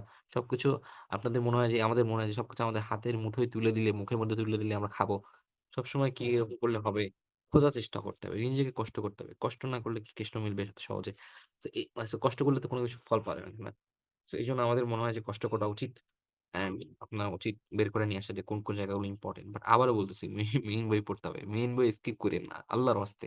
যদি লাইফে কষ্ট কর লাইফে যদি মানে আফসোস করতে না চান প্লিজ মেইন বই স্কিপ কইরেন না। একটানা উর্মি আপনি তো ভালো স্টুডেন্ট, ভালো পড়াশোনা করেন। আমি দেখছি আপনাকে। উম ফ্রি মেন্টরিং এ ছিলেন আপনি। সো যাই হোক পড়াশোনা ভালোই করেন। মনোযোগ একটানা রাখতে হবে বিষয়টা এরকম এরকম না। আপনি যখন ধরেন সকালবেলা উঠে আপনার আর কি করা আছে? আপনি আপনার ডিসট্রাকশন গুলোকে ফাইন্ড আউট করেন। আমি তো এর আগেও বলছিলাম ফ্রি মেন্টরিং এর সেশনে যে আপনি তো দেরি করে আসছেন। যাই হোক। সো আপনার উচিত আপনার ডিসট্রাকশন গুলোকে লিস্ট ডাউন করা। যে আমার কি, কি সমস্যা? কেন আপনি পারতেছেন না মনোযোগ নিয়ে একটানা পড়তে? কেন পড়তে পারতেছেন না? সমস্যাগুলো কি হচ্ছে? যেমন অনেকে ধরেন যে বাসায় কল আসে বা ডাকে। অনেকে হচ্ছে ফোন সমস্যা। এগুলোকে লিস্ট ডাউন করেন, করে একটা, একটা করে সেগুলো সলিউশন করেন। একটা, একটা করে সেগুলোকে বাদ দেন। দেখবেন অটোমেটিক্যালি আপনার ফোকাস টাইমটা বাড়তেছে এবং ভালো পড়াশোনা করতে পারতেছেন। ওকে। মেইন বইটা আচ্ছা এটা তো বলছি মেইন বই পড়তেই হবে। ভাইরে ভাই তোমাদেরকে আর কি বলবো? এটার তো বই মার্কেটে এভেইলেবল আছে। একটা জাস্ট ভালোভাবে পড়লেই হবে না? হ্যাঁ, মোটামুটি। তবে বায়োলজির ক্ষেত্রে আবুল হাসান স্যার, গাজী স্যার, পরিবর্তন গাজী স্যার যে বইটা খালি পরিবর্তন করে। গাজী স্যার। আ ম্যাথে কেমিস্ট্রির ক্ষেত্রে হাজারি নাগ পড়বেন ভালো কথা। হাজারি নাগের কিছু, কিছু অগোছালো জিনিসপত্র আছে। অর্গানিক অনেক অগোছালো। অর্গানিকটা আপনি চাইলে আ কবি স্যারের বই থেকে পড়তে পারেন। আবার কিছু, কিছু জায়গায় অ্যাডমিশনে দেখা যায় গুয়ো স্যারের বই থেকে কোয়েশ্চেন দিচ্ছে। তবে গুয়ো স্যারের বইটা অনেক কঠিন। এটা পড়ার দরকার নেই। স্কিপ করার দরকার নেই। এনডিসি টিচার উনি এনডিসি তে উনার বই মনে হয় পড়ানো হয় না। অ্যান্ড ম্যাথের জন্য আপনি পড়তে পারেন, এসি পড়তে পারেন। আ আবার হচ্ছে রূপন্তি পড়তে পারেন ভালোই। কেতাব পড়বেন অবশ্যই যদি যাদের সামর্থ্য থাকে কেতাব পড়বেন। আর অক্ষরপত্রেরও দরকার নেই। অক্ষরপত্র অনেক একই টাইপের কোয়েশ্চেন অনেক, অনেক কোয়েশ্চেন দেওয়া থাকে। না পড়লেও সমস্যা নেই। আচ্ছা, এরকম টাইপের বইগুলো পড়িয়েন সমস্যা নেই। ওকে ভেরি গুড ফারাজ সুবা বলে দিছে অলরেডি। হচ্ছে রাবাব এখানে বলে দিছে যে কোন, কোন জিনিসগুলো ইম্পোর্টেন্ট। কোথা থেকে এক্সাম দেওয়া যায়। কোন মডেল টেস্ট বই কিনা বেস্ট হবে। হ্যাঁ, সিয়াম আমি অলরেডি বলছি ওদেরকে। কিভাবে, কিভাবে ওরা পরীক্ষা দেবে এই ব্যাপারটা। একটু সেশন নিন প্লিজ আপনার জন্য দোয়া করব। আপনি আচ্ছা আমিন। আমি এখনো বেঁচে আছি আলহামদুলিল্লাহ। ইনশাআল্লাহ। আমি সেশন নেই মাঝে মধ্যেই তো নেওয়ার চেষ্টা করি। চেষ্টা করব নেওয়ার। আর সমস্যা হচ্ছে সেশন না নিলেও যদি তোমাদের কারো প্রয়োজন হয় আমাকে নক করবা আমাদের এখান থেকে। এখানে বলতে পারো। আমাকে পার্সোনালি নক করতে পারো টেলিগ্রামে। আ দেখবা যে আমি রিপ্লাই করব। সমস্যা নেই। ইনশাআল্লাহ চেষ্টা করি কম বেশি যদিও অনেক, অনেক প্রেশারে থাকি এখন। হ্যাঁ, রাহাত আমি তো মেন্টরিং কন্টিনিউ করতেছি। ও হ্যাঁ, তো বলি নাই। এটা তো বলার কথা মনেই নাই। সো যদি তোমাদের মনে হয় যে আমাদের মেন্টরিং এ কারো আসা উচিত, তোমরা আসতে পারো। আমরা মেন্টরিং কন্টিনিউ করতেছি আরকি। মানে হচ্ছে যে মেন্টরিং বলতে বোঝাতে পারো যে আমরা ফ্রি মেন্টরিং করছিলাম একটা। যদিও ভালোমতো শেষ করতে পারিনি। আমরা ঈদের পর একটা ফ্রি মেন্টরিং করব আবারও ইনশাআল্লাহ। একটা ফ্রি মেন্টরিং প্রোগ্রাম নিয়ে আসবো ইনশাআল্লাহ আবারও। ওইটাতে ওইটা আনবো আরকি বুঝতে পারবা। আর হচ্ছে যে আপাতত পেইড মেন্টরিং কন্টিনিউ করতেছি আমরা। সেখানে কি, কি হয় যদি বলি, হ্যাঁ, পড়াশোনা আরকি সারাদিন কি করতেছো না করতেছো এগুলি খোঁজ খবর প্রেশার দেওয়ার চেষ্টা করি আমরা আমাদের জায়গা থেকে। আর হচ্ছে যে আ পড়াশোনা আদৌ করছো কিনা এই ব্যাপারটা এনশিওর করার ট্রাই করি। অ্যান্ড কি পড়তেছো, নেক্সট দিন কি পড়বা এগুলো দেখি। অ্যান্ড ইচ্ছা আছে সামনে ইনশাআল্লাহ আ আ আমরা হচ্ছে উম আমরা হচ্ছে সামনে একটা এক্সামও রাখতে পারি। ২৬ এর জন্য যদি সামনে পরীক্ষা। আমরা হয়তো একটা অফলাইন এক্সাম নিবো। মানে বলতে পারো যে কোয়েশ্চেন দেব, তোমরা অফলাইন এক্সাম দিয়ে আমাদেরকে জানাবা। এরকম এটা রাখতে পারি না, এটা রাখবো ইনশাআল্লাহ। তবে কবে শুরু করব এটা এখনো জানা নেই। তবে হ্যাঁ, এটা নেবো ইনশাআল্লাহ। সো এটা আমরা খুব শীঘ্রই হয়তোবা অ্যানাউন্স করব। অ্যান্ড পাশাপাশি মেন্টরিংটা ওখানে কন্টিনিউ হচ্ছে আরকি। ইনশাআল্লাহ আমরা চেষ্টা করব দেখার আরকি। মানে বলতে পারো যে যতটুকু প্রেশার দেওয়া যায়, যতটুকু প্রেশার দিয়ে তোমার থেকে পড়াশোনা আদায় করা নেওয়া যায় আরকি। এটা গোছানোভাবে। সেই ব্যাপারটা এনশিওর করা আরকি। তুমি আদৌ পড়াশোনা করছো কিনা? না করলে তোমাকে যতটুকু পানিশমেন্ট এর মধ্যে রাখা যায় এই ব্যাপারটা করা আরকি। সো যদি তোমাদের মনে হয় যে ভাই আসা উচিত, দেখা উচিত, ফ্রি মেন্টরিং ও যদি মনে হয় যে দেখাও আমি সামনে ঈদের পর একটা ফ্রি মেন্টরিং নিয়ে আসবো। এর আগে কয়েকটা ফ্রি মেন্টরিং করছিলাম। যদিও সেটা ভালোমতো শেষ করতে পারিনি অনেক কারণে। নির্বাচন গেছে, অনেক ঝামেলা গেছে। ঈদের পরে একটা ফ্রি মেন্টরিং কোর্স নিয়ে আসবো ইনশাআল্লাহ। সেখানেও চাইলে দেখতে পারো যে এই বিষয়টা কেমন। বাট আসলে এই কাজটা অনেক প্রেশারের কাজ তো। বলতে পারো যে আসলেই অনেক ইন্ডিভিজুয়ালি অনেক বেশি খোঁজখবর নেওয়া লাগে, দেখাদেখি করা লাগে, দেখভাল করা লাগে। সো এই ব্যাপারটা তোমাদের জন্য হেল্পফুল ইনশাআল্লাহ। যদি মানে নিজেকে যারা একটু বেশি মনে করো যে একটা গদবাঁধা সিস্টেম, গদবাঁধা বলতেছি যে একটা নিজেকে একটু ধরে রাখা পড়াশোনার মধ্যে। এরকম চেপে ধরার যে ব্যাপারটা সারাদিন মানে একটা ভালো সুশৃঙ্খল লাইফস্টাইল বলতে পারো একটা গোছানো ডিসিপ্লিন এর মধ্যে রাখতে চাও। অনেকের দেখা যায় এগুলো পছন্দ না। সেগুলো অনেকের ক্ষেত্রে এগুলো চায় না আরকি। একটু যাদের একটু এরকম মেন্টালিটি আছে যে, না আমি একটু হলেও একটা গোছানো জায়গায় থাকবো। মানে আমাকে একটু প্রেশার দেবে। আমি আসলে পড়াশোনা করতেছি কিনা, ঠিকমতো রেগুলার আছি কিনা, আমাকে একটু দেখবে। এরকম ব্যাপারে যদি থাকতে চাও, তুমি চাইলে মানে যুক্ত হইতে পারো আরকি। আচ্ছা ডেইলি পিসিএমবি সবগুলো সাবজেক্ট সবগুলো আমি বলব যে দরকার নাই। তুমি ফোকাস দাও মূল কোর যেকোনো ২ টা সাবজেক্টে। ধরো ফিজিক্স নিলে পাশাপাশি বায়োলজি পড়তে পারো বা কেমিস্ট্রি পড়তে পারো। ম্যাথ চাইলে পাশাপাশি বায়োলজি নিলা। এরকম ২ টা নিলা। পাশাপাশি ইংলিশ, আ আইসিডি বা বাংলা থেকে একটা সাবজেক্ট নিলা। সব একবারে জগাখিচুড়ি বা একটাই শুধু সারাদিন পড়লা এরকম না করে একঘেয়েমিতে লাগবে। আর দেখা যাবে সব একসাথে পড়তে গেলে কোনটাই ভালো মতো হচ্ছে না। এরকম না করে একটু করে নিতে পারো। আচ্ছা, আর কারো কোনো কোয়েশ্চেন থাকলে দ্রুত করো। ফিজিক্সের সেলু স্যারের বইটা কি পড়তে হবে? আমি ইসাক স্যারের বইটা পড়েছি। আপনি যদি সেলু স্যারের বইটা পড়েন, সরি আপনি যদি ইসাক স্যারের বইটা পড়েন, তাহলে সেলু স্যারের বইটা আনিকা। আপনি সেলু স্যারের বইটা না পড়লেও চলবে। সেলু স্যারের বইটার বিশেষত্ব হচ্ছে যে, সেলু স্যারের বইটা অনেক বেশি গোছানো, সুন্দর করে হাইলাইটিং করে, গুছিয়ে পয়েন্ট টু পয়েন্ট মানে সবগুলো টপিক ভালো করে গুছায় দেওয়া থাকে। ইসাক স্যারের বইটা একটু অগোছালো থাকে। যদি ইসাক স্যারের বইটা থেকে অনেক সময় অনেক কোয়েশ্চেন পাওয়া যায়। সো আপনি ইসাক স্যারের বইটা ভালোমতো পড়লেই এনাফ। আমার মনে হয় না সেলু স্যারের বই এক্সট্রা করে দরকার আছে। সেলু স্যারের বইটা একটু বেশি এক্সারসাইজ দেওয়া আছে। ওগুলো অতটা না করলেও চলবে।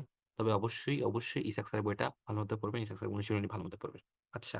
উম উম উম উম আর কি? আমি আজকে পুরো এটার রেকর্ডিং ও করছি। যদি কারো মনে হয় দরকার আমাকে নক করতে পারেন। আমি রেকর্ডিংটা দিয়ে দেবনি। ভাবতেছি পাবলিককে দেব কিনা পাবলিকলি সিওর না আমি।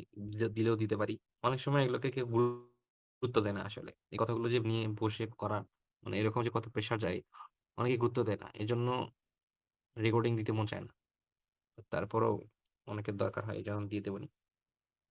আচ্ছা, একটা রাফ রুটিন বানিয়েছি কেমন আছে, কেমন হইছে আরকি। আচ্ছা, রাতের বেলা তুমি হচ্ছে ১০টা থেকে ৩টার মধ্যে ঘুমাও। এটা কি রমজান মাসের রুটিনের সাথে কিন্তু নরমাল রুটিন মিলবে না। স্টাডি ব্লক 1 আচ্ছা।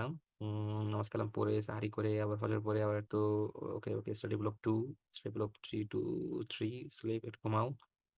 ভালো, খারাপ না। যদি এক্সিকিউট করতে পারো খুবই ভালো। তবে আ উম আমাদের আসলে আমরা রুটিন করতে অনেক বেশি পছন্দ করি। সেগুলো এক্সিকিউশন করাটা খুব টাফ হয়ে যায়। আমি একটা কথা বলি শোনো। আমি আমার মেন্টরিং এর কথা বলছি। এটা আমি বলাটাই বলছি। এমন না যে এটা তোমাকে বাধ্য করতেছি বা এখানে আসতে হবে বিষয়টা এরকম না। আমি তোমাদের একটা কথা বলি শোনো। লাইফে যদি এখন এই সিচুয়েশন এ আছি মানে এইচএসসি অ্যাডমিশন এই সময়টা খুব বেশি একজন মেন্টরের দরকার হয়, বুঝছো? আমি আমার প্রমোশনের জন্য বলতেছি বিষয়টা এরকম। আমি আমার প্রমোশন খুব একটা করি না, বুঝছো ভাই? আমার এগুলো ভাল লাগে না খুব একটা করতে। কিন্তু আমি করব সামনে। এমন প্রমোশন করব জ্বালায় মারবো সবাইকে। আচ্ছা তো মনে করো যে আমি তোমাদেরকে বলব আমার নিজের জায়গা থেকে ফ্রেন্ডলি বলি। দেখো আমাদের এই সময়গুলোতে অনেক বেশি ডিস্ট্রাকশন কাজ করে। অনেক বেশি ডিপ্রেশন কাজ করে, অনেক বেশি ডাইভার্সিটি কাজ করে। যে আমরা কি করব না করব। এখন মানে আমাদের এমন লোক মানে কাউকে দরকার বা এই সময়গুলোতে কোনো গাইডলাইন দরকার। ধরুন যদি কারোর সেটা ফ্যামিলি মেম্বার হলে আলহামদুলিল্লাহ খুবই ভালো হয়। আমি এজন্য বলি ফ্যামিলি মেম্বার হলে নিজের মানুষ, আপন মানুষের মতো কেউ ট্রিট করে। অন্য কেউ হলে এতটা আপন মতো দেখে না নরমালি, বুঝছো? এতটা ফ্রিলি কেউ এসে তোমাকে আপন মানুষ না হলে কেউই তোমার লাইফে এসে এতটা প্রেশার দিয়ে তোমার মতো করে দেখবে না। তো তুমি যদি পারো একটু খোঁজার চেষ্টা করবা যে তোমার লাইফে কেউ একজন আছে কিনা এরকম যে আমার মেন্টরিং করবে, ভালোমতো দেখবে, খোঁজখবর নেবে, পড়তেছি কিনা, ঠিক জায়গায় আছি কিনা, আমার মনটার কি, আমি আমার মন খারাপ হইলে, খারাপ লাগা কাজ করলে আমি তার কাছে একটু গল্প কথাবার্তা বলতে পারবো, একটু হিল হইতে পারবো, নিজেকে হিল করতে পারবো। এরকম কোনো একটা জায়গা। এটা হলে খুব ভালো হয়, বুঝছো? তখন দেখবে যে সামনের দিনগুলোতে একটু কঠিন দিন আসবে। এইচএসসি সময় আসবে, অ্যাডমিশন আসবে, খারাপ দিনগুলো আসবে, বুঝছো? এরকম সময় দেখা যায় আমরা অনেক সময় ভুল সিদ্ধান্ত নিয়ে ফেলি।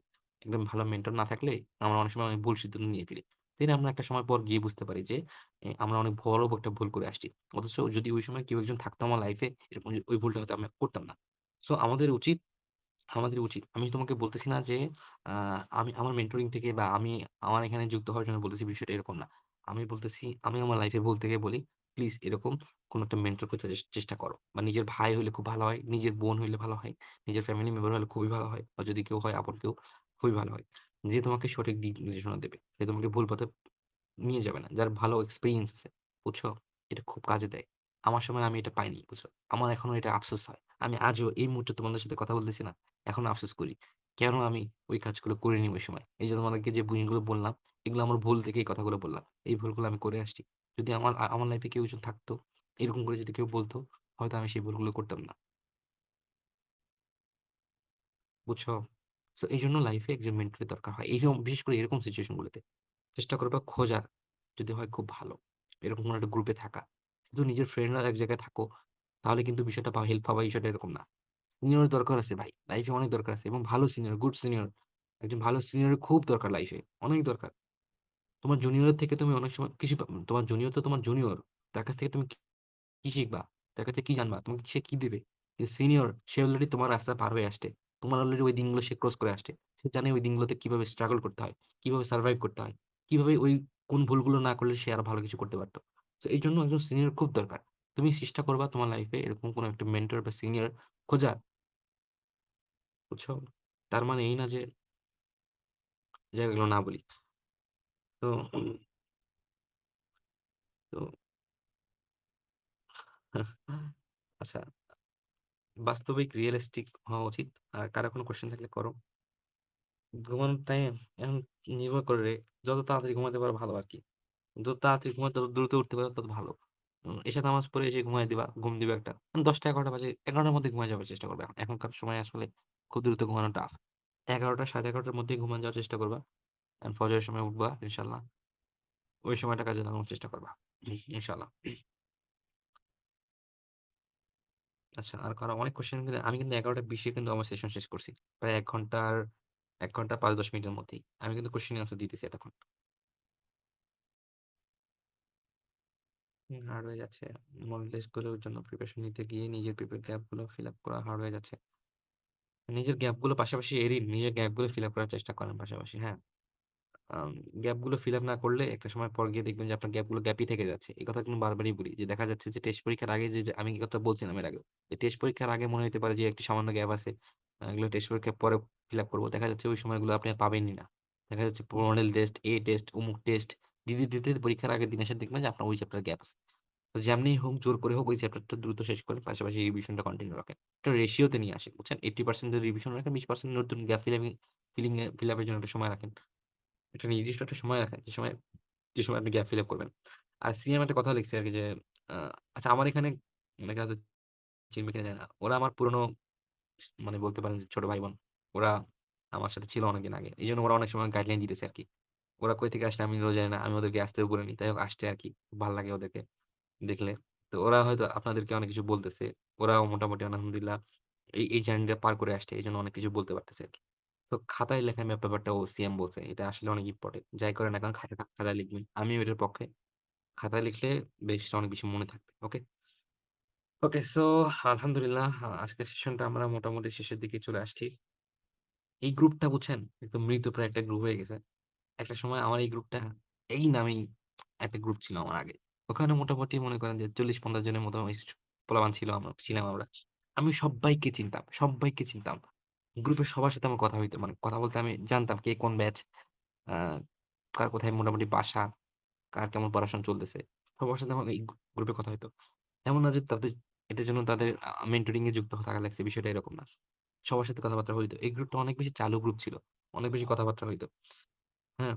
সো এই গ্রুপটা মানে সময় আমি সবকিছু ডিলিট করছি, বুঝছেন? সবকিছু ডিলিট করছি, ওই গ্রুপটা ডিলিট করছি। তারপর থেকে আমি আবার এই গ্রুপটা খুলছি অনেকদিন পর।